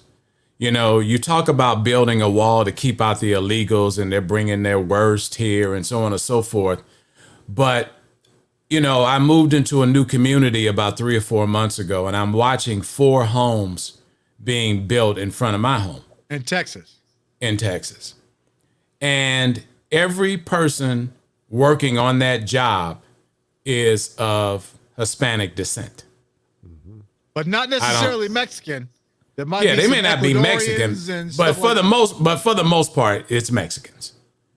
And the work that they're doing on these homes is fabulous. You don't see any foremans out there. You don't see the head white guy in charge with the Mexicans white hat outwork on. you. Mexicans make you look bad on the job. They make you look bad. You lazy niggers. That's what. Well, I don't know. I didn't take it that far. Don't speak for me in that realm. Saying, that's what they Yeah, I'm just basically saying that, you know, we have this whole stigma that was put out here. See, the United States of America is politically corrupt. And I'm not trying to get on a soapbox here. I'm just trying to just come to the realization, when you see corruption, what do you do? How do you express yourself? How do you identify it? It's easy to identify somebody by the color of their skin. It's easy to identify someone who isn't doing as well mentally, physically, or financially as you are. But the moment we try to take it to the next level, we're identified at some level that says we're not, you know, respectfully a part of this society. And, you know, I'm looking at this situation and I'm going, the contributions that Mexicans make, especially in the state of Texas, is tremendous. Mm-hmm. Tremendous. And I ain't just talking about building homes. You know, I had an apartment before I moved into the house. And so being a lazy butt, you know, I would get, you know, the apartment got maid service at a pretty good price. And once again, each time there were representatives from this company, Mexican. They've never stolen anything from me. They never disrespected me. Now, there what's was nothing. cool is to go to LA and you see Mexicans that are powerful in positions of real power. Yeah. From the mayor, police chief, blah, blah, blah. I mean, I'm saying the police chief right now, but I mean, really powerful and a lot of them with money. It's like, you know what? I'm not mad at them at all. Right. At all. And they're cool. And I'm glad you brought that up, because my whole point is, just to wrap, is they make this contribution, but you would rather have a conversation about building a wall to keep them out. Yeah, stupid. Instead of celebrating the fact that they've joined our society to make us a better place to live. Everybody in countries around the world want to come live here in the United States of America. That's Well, right. see, they'll take the contributions, but not do right by the people who are contributing. Absolutely. And that's where it gets lost in translation. We also got to consider, of course, who's in power, because whoever's in power divvies out the privileges. And so you have no say-so in it, because, again, everything that people come over from different countries made our country better. It should have made us, and some of us get it and some of us don't, enlightenment. It should be growth. It should be asking people who are different questions about who you are and where you come from, and vice versa. Especially considering this country was founded on just that principle. Well, exactly. But see, that gets lost in translation because somebody's giving you false information about history. You don't do your due diligence and try to find out what the true history is. You could be, again, led to something else, like the old CBS program, was it All in the Family? When you had Archie Bunker saying stupid shit like, a good American meal is a pizza. Right. And things that nature, because he didn't know, he was ignorant because of his surroundings, and he did. That was on the program. But when you look at someone who's ignorant, has a possibility to confirm or to change if they allow themselves to, because you're only good as your environment. Exactly. But if you fall into the trappings of this and that and not question authority and not question your surroundings and don't question anything, you're just a walking meat suit by that point, because you have no brain. Absolutely.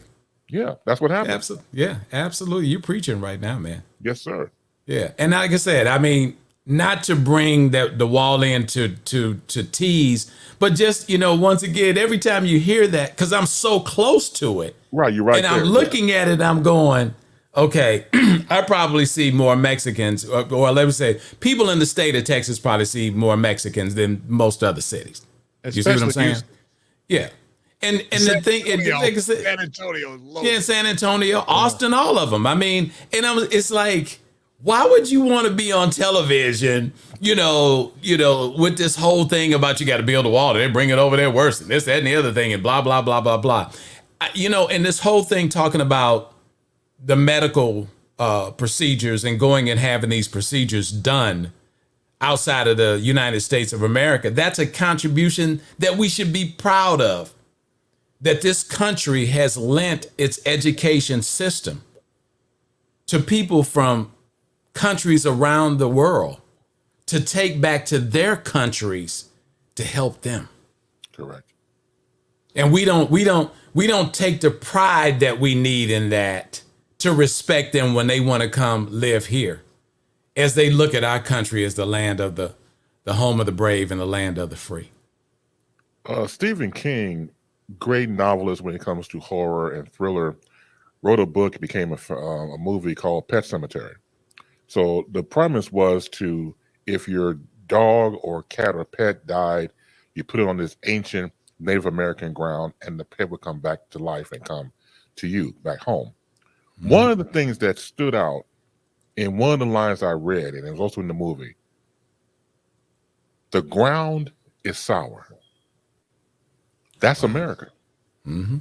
The foundation is soured by people who came over here and destroyed something beautiful. And they give the underlying conditions that everything's great, everything's fantastic. By whose definition? Mm-hmm. Who is saying it? Where is that coming from? So we can go back to what I said about questioning. If you question what's around you and you question authority, it just might benefit you if you allow yourself to do it. But if you don't do it, anything can happen to you. But boy, they used to get me in trouble back in the day, right, Mike? Yes, sir. Questioning authority. On a regular. I was Mr. Rebel. What? I questioned everything. Everything, like he was 5 years old. I didn't know what the word no meant. No? What do you mean? Why? Why? His curiosity, though, was to be respected because at least he had sense enough to ask. Yes. You know, whether it was... I learned a lot. And that's what I'm saying. I know you did. That's why I said it, you know, because I mean, sometimes it would be portrayed as silliness or why is he doing that? Stop it.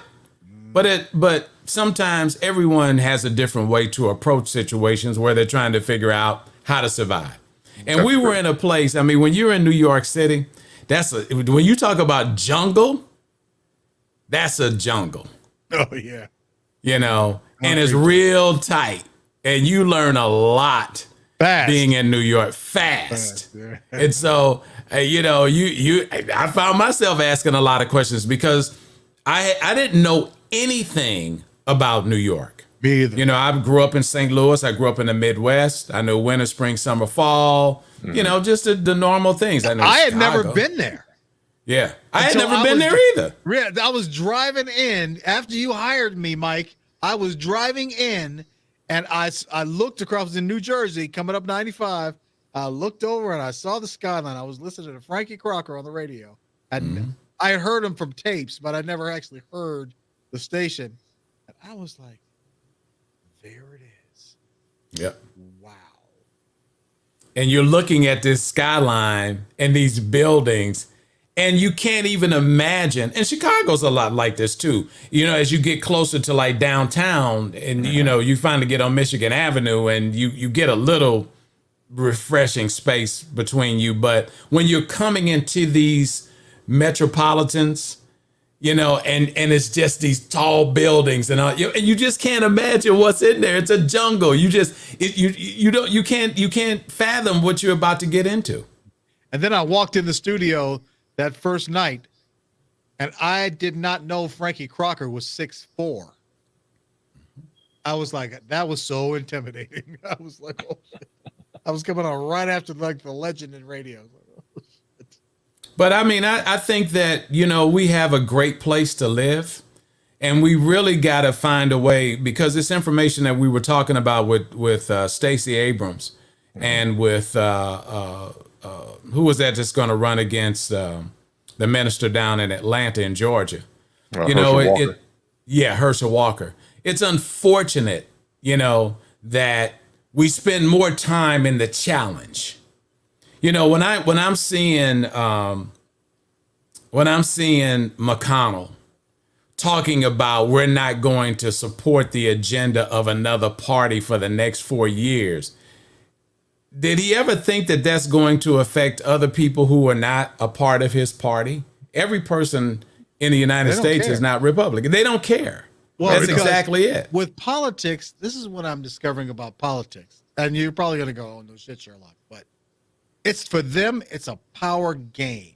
Of course it is. It's a nothing but a who's going to win this game.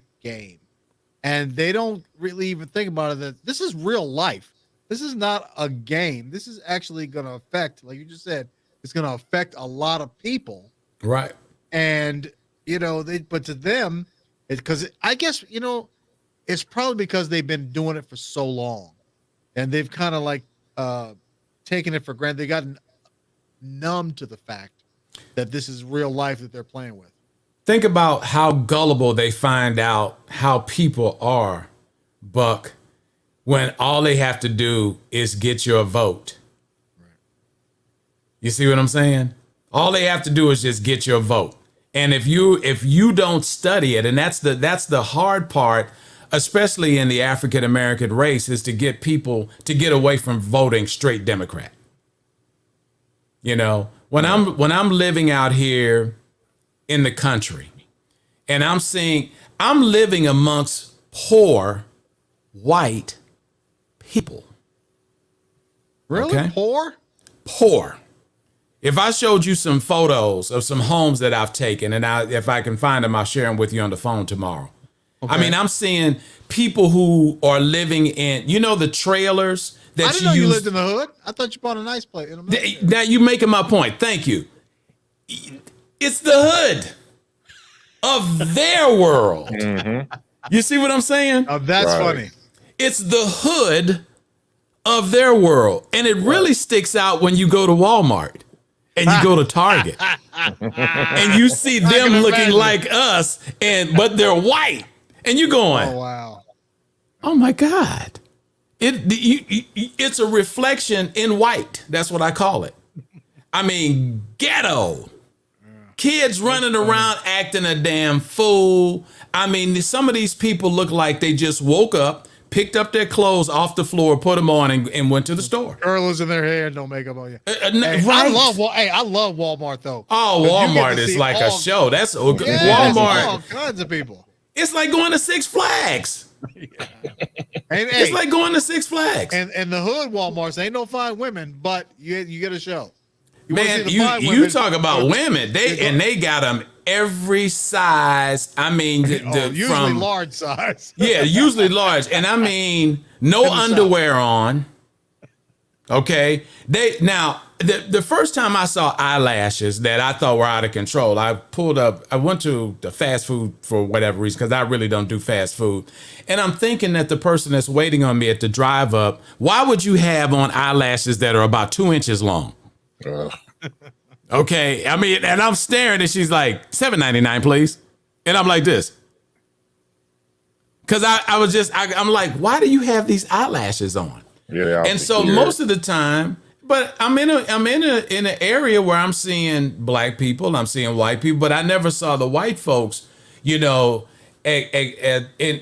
overextended way in how they dress versus how we dress. Oh, right. Speaking of fast food, I've been waiting to tell this story for weeks because I wasn't on last week, but I went to a Burger King in the hood. Okay. Mm-hmm. And I drive up. I had plenty of time, so I wasn't in any hurry. So I was like, okay, I'll wait in the drive-through line. So the drive-through line was long, but when I get up to where they take your order and the little thing with the speaker and all that, there was cones around it, meaning it was closed. It wasn't working. So I'd never seen that before. So I'm like, okay, so I guess you're just going to go up. They always have two windows. First window, give your order. Second window, you're going to pick it up, right? Oh, okay, I can do that. I was talking on the phone, so I wasn't really tripping. How about I got up to the second window with nobody there? It says a sign on the window saying drive forward to the first window. I've seen that a lot. Well, no, wait, but so when you got up to the first window, they took your order, cooked the food, and then gave it to you. So you know how much longer that took? I was in that drive-through line for 35 minutes. Well, I don't know where you was at that would take that long. That's one of the reasons why I don't like. Hold on, let me finish. Oh, it gets better. So I'm thinking, okay, yeah, a lot of fast food restaurants are having a hard time finding workers.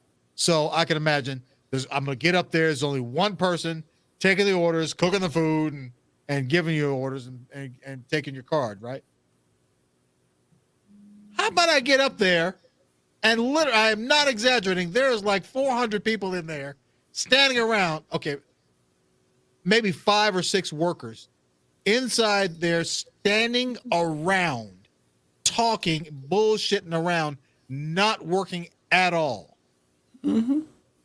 So I was like, I'm thinking to myself, why are they doing this? Then I come to figure out. Oh, by the way, I get my food and it's cold. By the way, so I figured out that, and I'm just guessing here, the thing where they take the orders wasn't really broken. They didn't want to work, so they put cones around it, acting like it was broken. That's incredible. Dude, I was like, this doesn't make any freaking sense. Now you go to a white neighborhood, or should I say an affluent neighborhood, and they're right on it. The food's hot, the food's good, and they get you in and out, and it's cheaper. And they don't charge you extra for like a ranch sauce. I like dipping my fries in ranch sauce. But I was but you want 10 packs at a time. I mean, I only asked one. They charge you 50 cents in the hood. 50 cents. This thing costs you probably 3 pennies. But my point is the point I was making is there's a hood everywhere, right. And it's always projected like it's us in the hood. Right, correct. And they don't have a hood. They are just as hood as us. Yeah. Mm-hmm. And the thing of it is, these politicians are working to get them riled up to be against us for the protection of them having these political jobs. And that what they said during the election? You know, if the Republicans lose, they're going to move next door to you and rape your daughters. Of course. You know, isn't that what they said? You know, the fear factor. You know, they're gonna break in your house. And well, they're when gonna they came out, your listen, family. When Donald, I don't think Donald Trump came up with the whole MAGA thing by himself. I'm sure. Well, no, that came from Bannon. That's what's his name? Steve Bannon. Right. Steve Bannon has a newspaper that he puts out for that biased conversation. And so when he went to him, he said, here's people that don't have a regular voice in our society. Correct. And a lot of these people are out here, but let me tell you something. A lot of these people don't represent what they put on them that they represent. Mm-hmm. I haven't run into anybody that's been prejudiced. I have white people holding the door for me just about everywhere I go. And the only time I have any issues with people from some other countries is basically most of them may be here illegal and they don't speak English, so they're not very cordial. But outside of that, but hey, get into a conversation with somebody who is an avid Donald Trump supporter, and you'd be surprised some of the things that they say, boy. Well, I have a client that's one. And I mean, he can tell you everything. If I called him up, if I wasn't worried, as a matter of fact, he's the operations manager for a station that I consult. Okay, and he does the morning show on their conservative station, and he's the PD. So I get you on the phone with him and let him tell you. When I get with you, you're gonna be like, ah. Mm-hmm. But once again, he recommended me for this job. I mean, to get to be the consultant. Right. And that's what I'm saying. Is this a conservative talk station? It's a conservative. They have 4 stations in the building. Conservative talk station, the gospel station, which I consult, and 2 other formats. But once again, see, all of this stuff that we don't get along is bullshit. It's a lot of hype to it. I'm not saying that people aren't racist, that people aren't prejudiced. There's a lot of prejudice on both sides. But prejudice comes, for the most part, when people don't understand how to communicate. See, the 6 of us are communicators. Mm-hmm.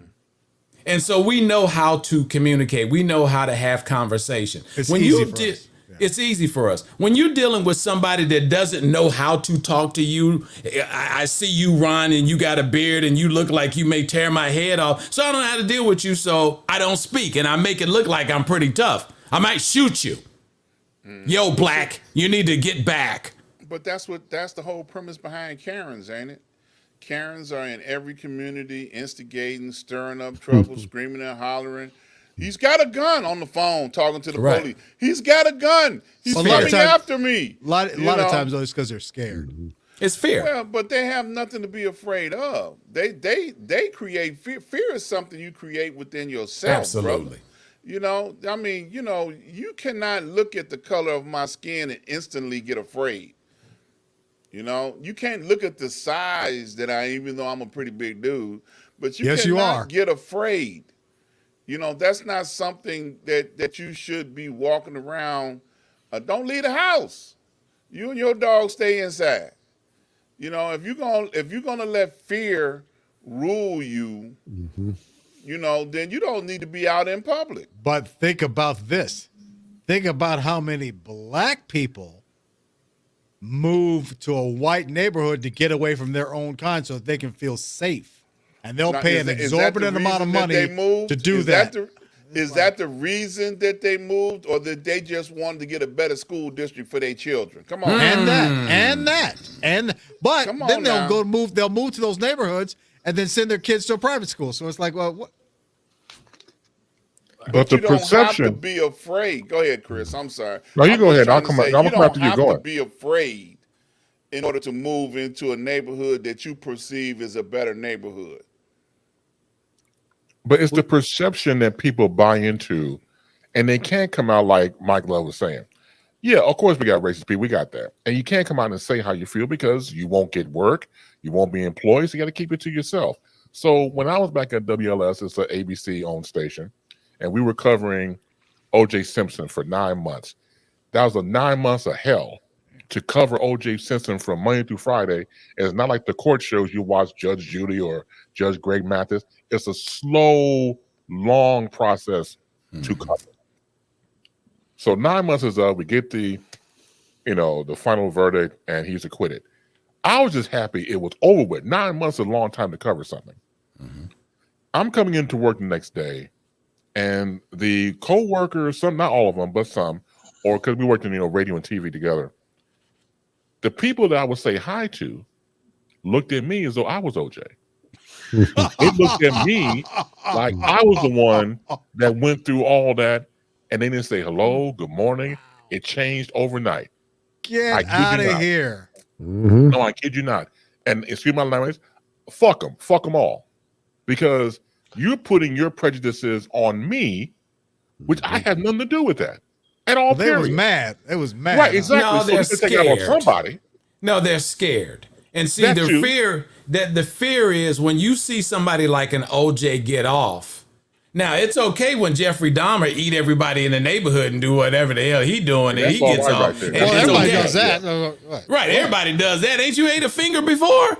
Yeah, what's wrong with you? Yeah, Put some hot sauce on it. exactly. But see, when John Wayne Gacy, all There that you kind go. of stuff. Yeah. Hey, all you gotta do is fry serial it. killer, on an extraordinarily high level. He was such a nice guy. We never. There thought you he- go. All of a sudden, they we want to never humanize thought that person. They want to. Yeah. There, you just made my May I ask point. a question? Sure. Have any one of you ever had to run from school on the first day and the last day of the school that you were going to? Based on what? I mean, just because you were black. Right. I have. No. I have. Okay, the first day of school, because I was transitioning into a Midwestern neighborhood where Caucasian people were moving out. I went to a school on 54th and Union in Chicago called George Dewey. My first day of school, I actually, since my brothers and sisters were there, I got trampled. And the only thing I could remember them saying was the N word, and we had to run for our lives. I don't know what fear had to do with that. And when I got to high school in 1968, now this went on. When I got to high school in 1968, going to Tilden, my first day, you know, people set their dogs out. Now I'm going to get my education. People set their dogs out on me, and I had to run and leave. I was bored. Tilden was bordered right next to a neighborhood in Chicago called Canaryville. And any black person alive knows you never go into Canaryville being the color of your skin. And that ain't talking about nobody being free. When they see you, you'll hear that N word loud, and it'll be as if everybody in the neighborhood is going to come after you. Was that typical in 1968? What did I do to do that? I don't care. You what didn't do time it. You didn't do anything. We had the same thing in St. Louis. There was an area called Washington Park. That's right. And I went to this school, Catholic high school, and there was a street called Buncombe Road. And if you were going on Buncombe Road, you better hope the bus is coming. Right. Because you wasn't going to be standing there long before a car full of white guys going to come by and use the N-word. But see, that level of racism is trickle down ignorance. You see what I'm saying? Because there is nothing proving that there's any different between the black man and white man physically. 10 fingers, 10 toes, Well, I had and the so same on and so problem. forth. I had the same problem. You know, second grade, when Mayor Daley, the daddy, decided to segregate the schools in Chicago, he drew a dividing line down Cottage Grove. Everybody that lived on the east side of the street had to go to the white people's school, 6 blocks in the white neighborhood. And we used to meet up at the Viaduct on 91st Street, 93rd Street, and walk those 6 blocks together. And if you were not with that crowd, you had to run those 6 blocks to get back on your side of the Viaduct where it was safe to be black, because they would sit on their porch with shotguns. Now, this is in the city of Chicago. I ain't talking about Mississippi, Alabama, you know, Tennessee. I'm talking Chicago's about one of the most south segregated cities side like in America, of though. Chicago, Especially for large cities, though. It's always been that way, right? And when and if you mess around at 315 was not at the point where we all agreed to meet at in second grade, third grade, fourth grade, you had to run those blocks, okay? And the N word was commonly used to describe get 'em. Okay, and if they caught up with you, they wasn't stringing you up; they was gonna beat you down. They was gonna beat you. And what we used to say back then, Professor, beat the snot out you. Yeah. Okay, they beat you so bad the snot be running out of you. Okay, you know. So yeah, But they're not beating you, Ron, because they don't like you, because they don't know you. They're beating you because collectively they're fearing each other. So if you Johnny and you show Davy that you like Ron, I'm gonna freaking whoop your ass. You see what I'm saying? So to protect themselves, they gotta beat your ass. Man, So now, do you know all the race riots that have been going on? We just know about maybe 2 or 3 of them that's on the top of our minds, right? But it's been a bunch of race riots up in this country, baby. A lot. A bunch of them. so now instead of whites beating blacks and vice versa, blacks are just beating each other up. Well, listen. Well, once Explain again, that. it's fair. That's go worse. there. To me, that's worse. That's worse. It is worse, but it's a level of ignorance. And, you know, not to cut in on you, Professor, but like I said, all of this is based on fear. It's just stupid because, once again, black on black crime is fear. Yeah. You think you pretty smart. You go over there to Kennedy King, you know, school and everything. That's what y'all be doing over there. You know what I'm saying? But I can't help it that your mom had you and you don't know who your daddy is. And, you know, y'all on welfare and my dad worked at General Motors and my mom is a nurse at the hospital and I got a bike and you don't? What the fuck you mad at me for? I don't But know if that it's I don't know if fear- it's all fear. I mean, I don't. Listen. Some of I it don't is know what it self-hate is. too. What a I don't know. self-hate. That's why I say it's trickled It's a down. multitude of Yeah. problems. It's not just one. Right. But fear could be categorized as one of them. Ignorance, mental illness. You can't leave that out of there. Yeah. And you know what? Another thing too, it's part of it is probably that whole psychology of mob behavior when it's a whole group of black kids and they want to decide they want to do some things that they would not do as individuals, and they see a kid walking down the street, get him, get him, you know what I mean? Whereas if it was just one or two of them, it's like they leave them alone. I don't know. It's just, to me, because we're talking about now, there's one thing to talk about the past and all the things that you guys had to go through when you were growing up, but that was 50 years ago, 60, 70 years ago. Come on, man. Now, well, whatever the year was, I'm just saying now I think it's worse because we're inflicting this kind of thing upon ourselves. And that's, to me, that's worse. Listen, there's always been this amount of black on black whatever. Because number one, if you ain't got nothing and I ain't got nothing, we gonna be against trying to get something. Right. Is that crabs in the Trickle barrel? down. Right. Trickle Exactly down what it ignorance, is. crabs in the barrel. Crabs in the barrel. And then listen, there's so much institutional racism and so much of that stuff that's wrapped up. You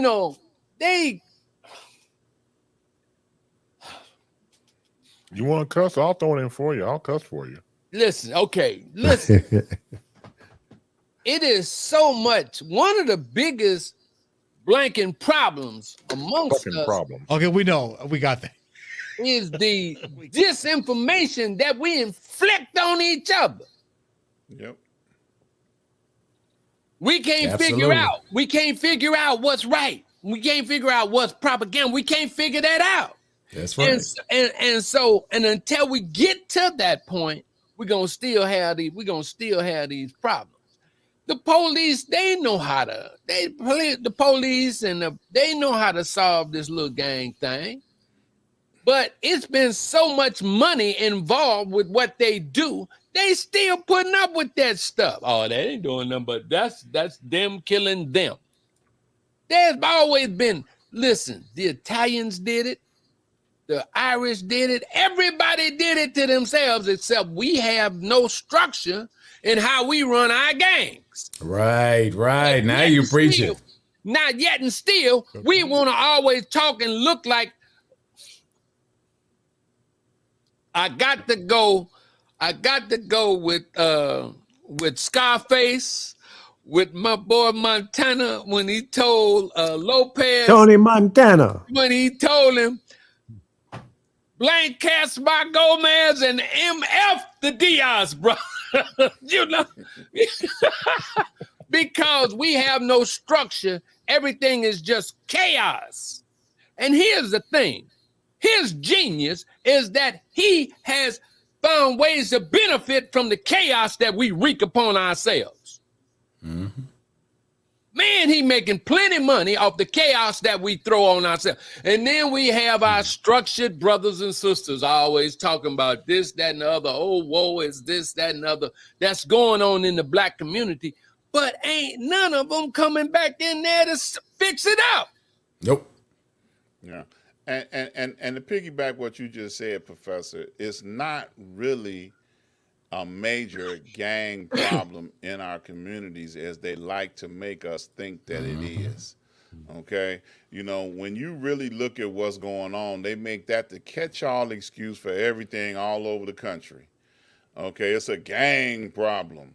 Well, it's not really a gang problem.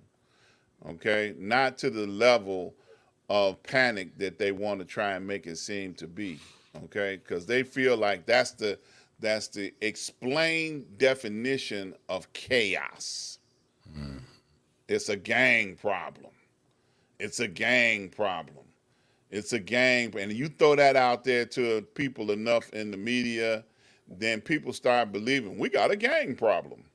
We got a gang problem. We got a gang problem. It's not to that level. Okay, we got a multitude of problems. Okay? So you cannot define it as one problem. Okay? And people need to understand that, when you look around and you see young people doing some of the things that they're doing, it doesn't necessarily have to be a gang problem. It could be, some people that have got together and have encouraged each other to do some foolishness, okay, because they are not supervised and they don't have parents to help deal with them. Come on, there you go. Supervise them. And that's it right there. The whole crux of our community's biggest problem is it starts with the family in general. Well, wait a minute now. Now, we had a situation, and it could end with the family. Wait a minute. I can dig that too. I mean, I wanted to, but I don't want. Listen, I didn't have my mama and daddy with me, but I had a grandfather that loved me. Family. I had an uncle that loved me. Family. I had That's family. brothers that loved me. So, but when Family. you say family, are you saying nuclear family or are you saying the communal family? It Which takes a one are you village. saying? It takes a village. Whoever's there. Yeah. They had a situation last summer, I think it was. A young Mexican boy was hanging out with somebody and they fired a weapon. Oh, I remember that a few weeks ago. Yeah, and then the young man ran down the alley and was getting ready to dump the gun, and the cop panicked and fired and killed the kid. Now his mother was your traditional mother that said, "I told the boy don't do this. I told him." She did everything she know to do as a mother to try and keep her son out of harm's way, but he was dead. So, some parents are doing everything they know to do to try and keep their children out of harm's way. But then you also have influences that pull people in the wrong direction that they get in, like I'm just going to blame the music, because the music glorifies gang banging. Okay, the music, hip hop glorifies gang banging. You can say that it don't if you want, but if you listen to what they have been talking about, that's the influence that young people hear. That's the influence that they follow behind. It ain't cool to listen to your mama. It ain't cool to listen to your grandparents. It just ain't cool. Okay? So when they hear something like we were talking about a couple of weeks ago, I think me and Mike was bringing it out, that the reason why they got the headphones on, because they listen to them cuss words, Right. and don't nobody know what they listening to. But that is an influence that causes them to chase after what they think has been glorified.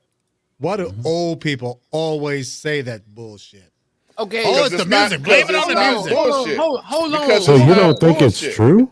Hold on. It's not bullshit. You don't think it has any impact, Buckwild? It's art. It's art.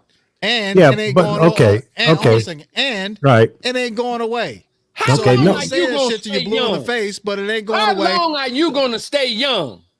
Tell me, how long are you gonna stay young? And why are you Why yelling, in the me, bro? blank are you calling me old? Why are you yelling? Because I got upset. Why? Because I you get upset? tired. Because it's a bad thing for us to But- start getting on opposite ends. We'll never come together with it if you're gonna call me this and you going that way. But let me I'm try to calling explain it it like to I you this see way. it. Okay, let me explain it to you this way. Every human being, every mind cannot process the data, the influence, the environment that they are in. You absorb what you are exposed to. So if all you hear is ABC, ABC, ABC, ABC, I'm using that as an example, positive, positive, positive, negative, negative, negative, one or the other, that's what you're going to end up being, because it's a form of brainwashing. Okay. It's a form of, that's all I know. That's all I've been exposed to. And I'll give you an example. Maybe I've shared this with you guys before. There was a young lady that I was introduced to. She was 18 years old. She was from Baltimore, Maryland. Just finished high school. Do you know that young lady had never been on an airplane, a Greyhound bus? Oh, I believe it. Never been to Washington, D.C. or Columbia, Maryland. She had only been in Baltimore. I believe it. We invited her over for dinner. She didn't know what fork to use. I believe it. So the limitation of your environment is what you become. If you're only exposed to one type of music, that's all you're going to know. And you're going to begin to believe that whatever they're saying in that music is real. You see, now that's the point where you're extrapolating here.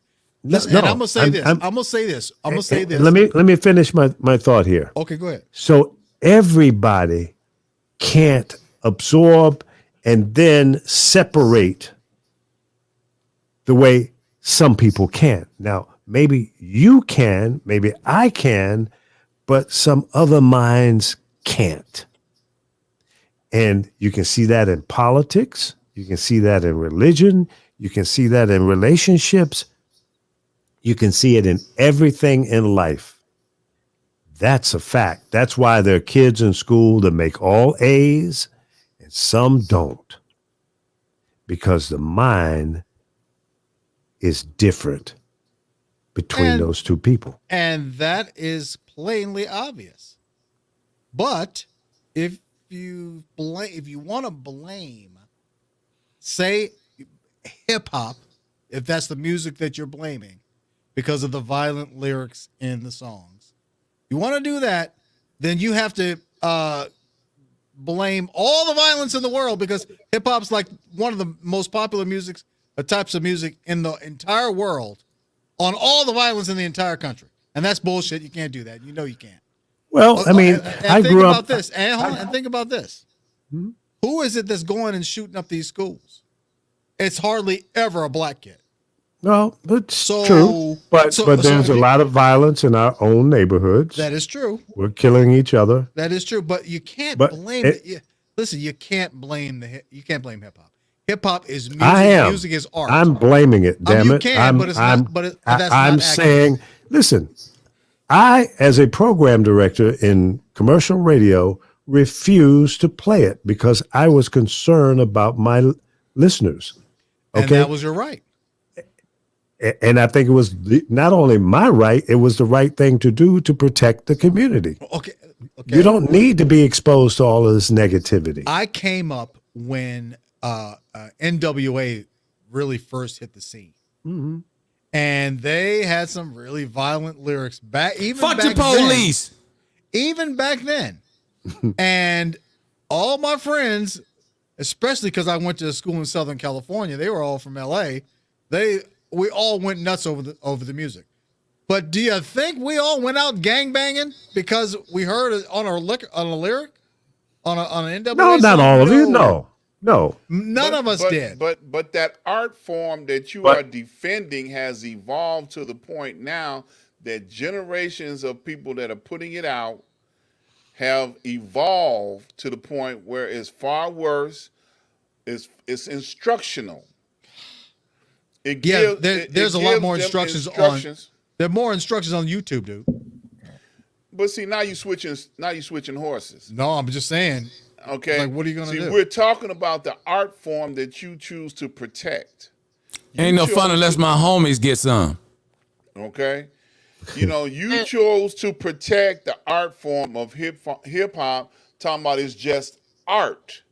Okay. It is but art. That art form has evolved to a place where many young people want to sell dope, They want to carry guns. They'd want to drive do all fast that without the cars. music, bro. They want. If you talk to a teenager right now, because there's money involved. trying to have a career conversation with them, and they will tell you that all I want to be is like somebody that's got millions of dollars. I want to be in the studio pumping out hit after hit because they feel like that's all it is to that. Or play basketball or that. football and make millions. That there's money when there's money involved. That's what kids want. Pick your battle now. You jumping all over the place. Okay, we talk No, about I'm the saying- art form of hip hop. Okay, Right. because you're trying to deviate here. Because each one of those things, we tell our young people, everybody's not going to be an NBA star. Everybody's not going to be an NFL star. We give them reality check. Okay, we tell But them you don't that have this to is- be a good athlete or know anything about sports or whatever. So you can drop down, and I'll say it that way, drop down to being a hip hop artist, because for a couple $1,000s, you can come up with some equipment. If you sit in that basement or in your bedroom or in that garage long enough, you can come up with something that sounds good to you and maybe some of your friends, and then you can put some garbage lyrics on top of it. Now you call yourself a recording artist. Happens all the time. But Hey, here's Buck, the let me thing. ask you a But it's question. not all good. Buck, let me ask you a question. Well, you hit a nerve, Buck, baby. Buck, let me ask you a question. All right. Would you be in a group called Niggas with Radio Jobs? Yes. Okay, silly. just checking. I mean, What? No, it's not silly. You know, if you call yourself niggas with attitudes, you just called yourself a nigga. Yeah, black people call themselves that all the time. Yeah, And but they that's should. what we're talking about. The same black people who are emulating that is emulating an art form that you're talking about. and- Okay, and- okay, and- guys. Blame everything on it's all hip hop's fault. It's not- no, nobody said that. I'm not blaming. I don't want to blame nothing on hip hop. Just take that out of it. How come we just got to have one art form? I need another beer. How come we just got to have one art form? Why have, as a people, why have we gotten to the point that the only art form that's important to us is the art form that you favor? Why is that? Well, What has people like been what they happening? like.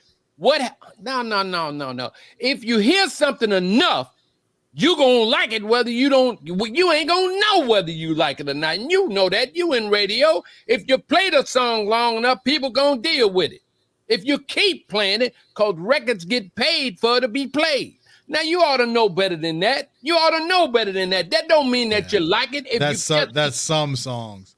That's some songs. But sometimes you can put a song on and all of a sudden it's an instant hit and you don't even know why because the song sucks. That happens all the time. Well, like I said, why is it that we have to have just one form that we like? Why can't we be diverse in what we like? Why can't a person? I agree with you. I'm just I asking agree a with you. question. I agree with you. Why is it that a hip hop person has closed mind that they don't like jazz? Why is it that a hip hop person gets so closed minded that they don't listen to gospel? Why is it that a hip hop person gets so closed that they won't listen to white electric rock or something like that? That's all I want. Just answer that for me, because now It's funny you say that. Funny you say But that. hold because on, Lee. when Let I him was answer growing the up- question, because the professor has got you in a place. He answer that question.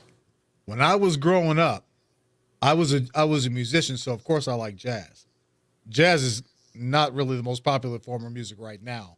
But when I went, what? It's not. It's not. it don't have to be jazz. It don't have to It be don't have to popular. be. It's Right, it art. got to be. It's but art. what I'm saying, let me know. Listen, so when I would go to the record stores, remember record stores?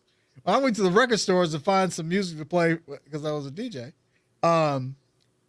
They would be playing this rock music in the store, and it made me sick to my stomach because I couldn't stand back then. I couldn't stand the sound of a distortion guitar, which was the basis of most rock music back in the But that's 70s. art. That's art. But I hated it, and then nobody had to tell me, "Oh, you shouldn't like this." I hated it. Hated it. It's just when I heard it, I hated it, and that was it. Now it's a little different. I kind of like it now, but back then, you like what you like, dude. What I don't understand why there's an argument here. Go ahead, Chris. So thank you. So let me say the following. I could see Ron's point of view and Buck's point of view. So, for example, coming up in my neighborhood, you had gang members who joined what they call the Black Peace Stone Nation. That was the area of that time. And you talk about earlier about how certain people didn't listen to their family members, mothers, fathers, were mostly mothers on the block. They didn't need the music to get into what they were getting into because physically they can hang around a Junior. They couldn't hang around NWA. So with that environment around them, they were able to be a part of it when it came to the gang situation. The NWA songs come along, it kind of justified their behavior pattern. Go back to what you said about influence. So if you extrapolate, you used that word earlier, took the music out, they still would have been gang members. But you throw in those words, those lyrics, those music, it gives them, hey, man, I know what I'm doing because they're talking about it. Case in point, even though Scarface, talked about earlier in the conversation, is a fictional character, Scarface has been promoted to reality when it comes to some of these rappers, which is bullshit. That's right. They've taken on his name. Exactly. The whole diatribe of the world is mine, everything else. This is a movie we're talking about here. They made albums about it. They referred to it in their lyrics and everything else. So everything gets cross-referenced. It becomes muddy. It's not black and white. It becomes gray. So on one hand, for example, if you grew up in an era where you had music, where it spoke to you, like, for example, Mike was talking about love songs when I had him on the show on CBI just yesterday. Certain music lyrics hit you. And go back to what Lee was saying, depending on your mind, how it's processed. So if you come up in an era with lyrics of certain artists that touch your heart, that touch your soul, that's going to make you feel good. Now, if you're a person that comes up in a negative situation, where all you have around you is negative, your foundation is negative, here comes a song that's negative, it all fits in that type of plan. The thing about all of this is the fact that it would be nice, go back to what the professor was saying, that we all get along with all types of music genres because one begot the other. But no one wants to talk about that point. Everybody wants to talk about what they're doing now currently, but you would not be here had not been for somebody before you. That's right. Oh, I'm gone. I can go. Good night. So that's good night. Good night. Case has been closed. Can we move to the next case? He actually was thinking of it, right? Good night. Good night. And that's what is not being talked about. But programs like this and others that were able to put information out there that before you dealt in hip hop, before you got into everything else, there was somebody came before you to pave the way for your position right now. Legacy, legacy. What we run from continuously. But if you're 20 years old right now, to you, old school or throwback, as they say, is something that came out 10 years ago. True, but we gotta stop throwing away old people. Yeah, that's the thing about it too. When you I'm just talking about relatability. No. I'm talking about relatability as a whole, as a people. Don't be wrong. We all go through this. When you're younger, for one thing, look, when I was coming up again, with my mother and father and my maternal grandparents, to be in that family environment, that's all we knew. So we knew to respect our older relatives and our elder stuff like that. Give you a perfect example. Chris, everybody in the house like James Brown. Exactly.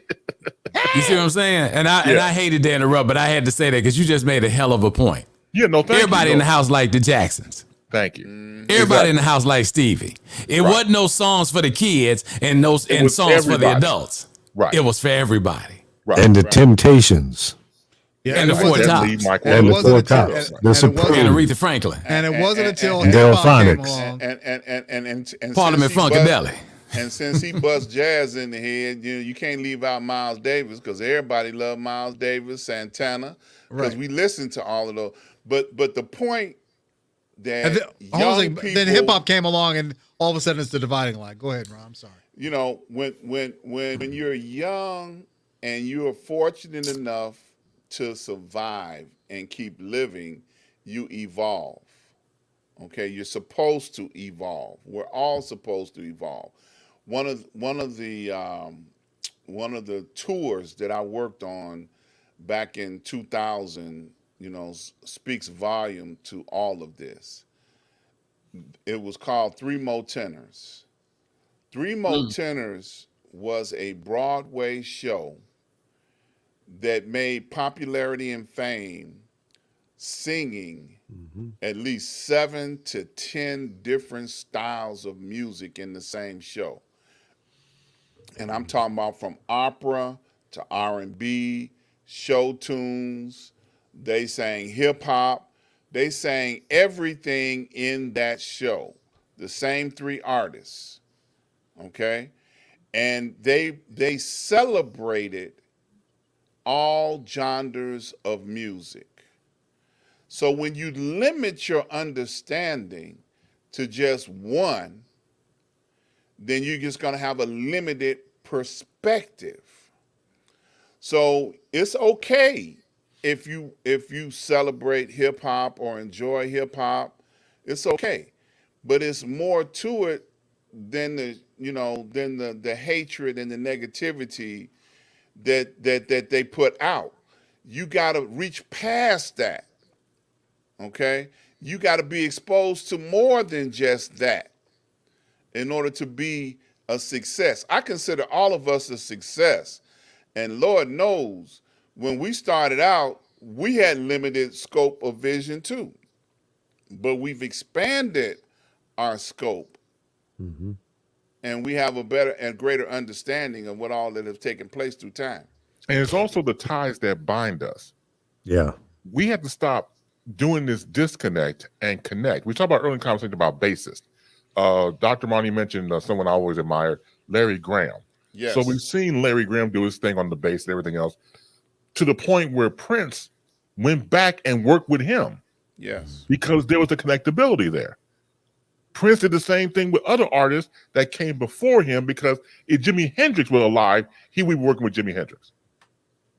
So again, we have to learn to connect the dots when it comes to us, people who came before us and people who are here present, and then we go forward in the future from there. See, and that's the thing, that's the destructive thing that we put out on ourselves. See, because we get so caught up in the vice of the now that we're going to destroy ourselves in the now and never plant any seed for the future, because the now is what's important. But listen, a tree grows from the roots up out the ground. That's what makes it strong. The roots.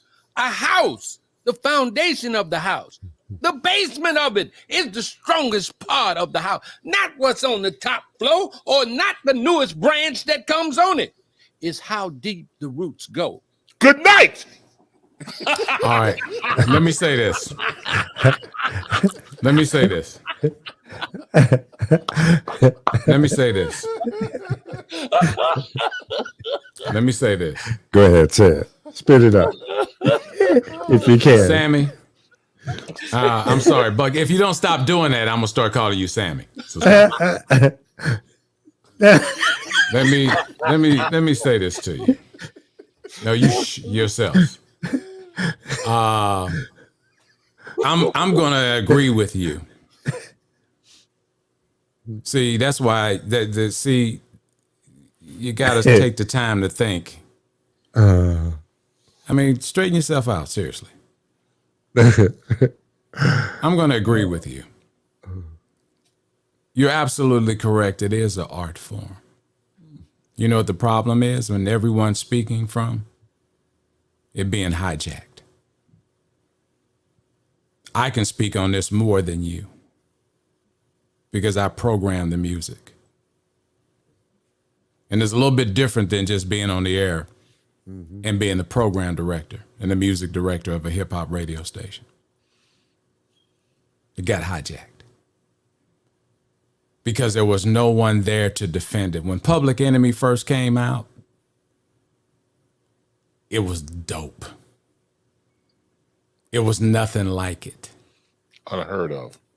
Unheard of. KRS-One, like My Philosophy, some of this stuff that he spoke, cold-blooded. Old people still hate absent. No, didn't have it. No, that's what I'm trying to tell you. You're wrong. I'm not. You don't know what you're talking play, about. You wouldn't play it during the daytime. You only played it once That an hour didn't have at anything night. to do with age. It That did. didn't have any. It the did, old did not. people who listen to the radio It station would didn't complain have about anything it. I was to there, do dude. You can say with whatever you age. want. That's why you guys. I am going to say whatever I want. You don't Go have right to ahead. clarify that. What I'm saying to you is that I'm in agreement with you. It's an art form that got hijacked. People that were making decisions on when and where hip hop was being played were doing these based on business and other reasons outside of the art form being protected. Mm-hmm. So you can't sit here and tell me I don't know what I'm talking about. Because at one point, they didn't play it until after 6. And then it got up to, well, we can play it after 3. And then all of a sudden, it could be played 24 hours a day. Hip hop was an art form of music that was to exemplify the other side of the black community. And you know what happened? It got hijacked. Who hijacked it? You know how I lost my job in New York? I was a program director at WBLS.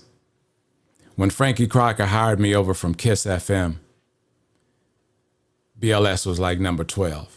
And I brought you in as one of my soldiers. And I'm always proud of the work the contributions that you made. Because I had to have you control people like Kid Capri. And you did a good job. And all of a sudden, we got the radio station where we're number 5. And we catch up with Vinny at KISS. And the Sudden family got a call saying that there's going to be a new station in town called Hot 97, and they're going to be playing hip hop. And if you don't embrace this music at the level that they do it, you're going to be out of business. And they fell for it. It wasn't the fact that, you know what? And I want to say that I don't know who's looking at this program because I'm going to say this with no fear. They fell for it from a white man. I know. Jerry Clifton. I know you know. Jerry Clifton. Because he had already gone to Hot 97 and they told him no. That's So he went over exactly to it. Because BLS. Harry actually it gets the Harry credit got the for job. flipping him to hip hop, and nobody knew he was there. Right. But he had PGC, he had the station in Fayetteville, and he had a couple other markets that he was bringing on. So this what'd you call it again? What hip hop was? Art. Was literally another thing stolen from us. And that's why old people, as you claim, get upset about it. Because we wanted hip hop to be part of jazz. But they were upset before that, though. Who was upset? Old people, when they hear No, it, 'cause that's not. They would say, "Oh, it's not real music."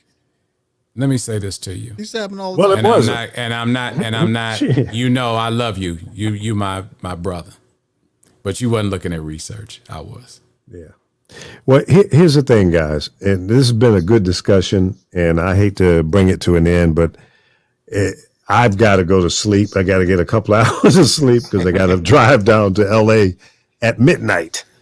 So, but let's pick this up later. Next week, we're going to have a special guest, another former or radio person who used to produce Doug Banks and some other shows around the country.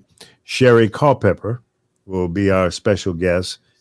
She's got a very interesting story that's impacted her life, and I think we should give some exposure to it. And we'll talk about some other things as well, but she'll be our special guest next week. I thought you were about to say Sherry Carter. I was like, yeah,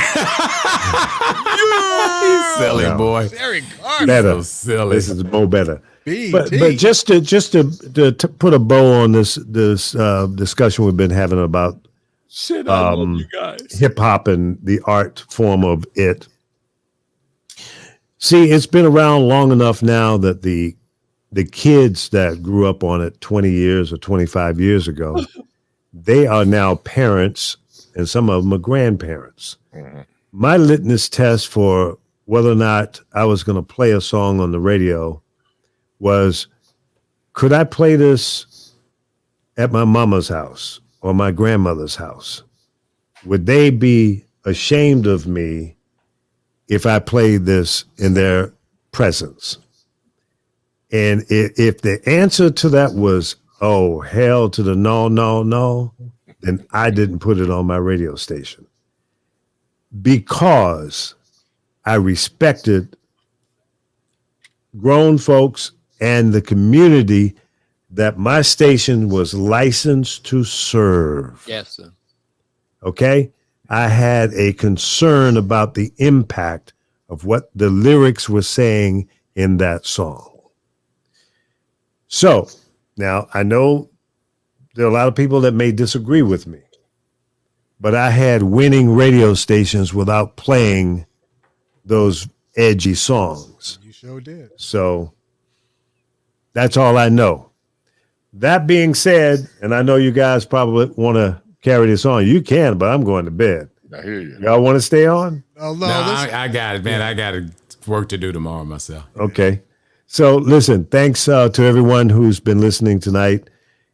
Please like, share, and subscribe. Spread the word. The network is growing. We got a couple other shows that are about to come on Street News now. So support us so we can keep this thing going.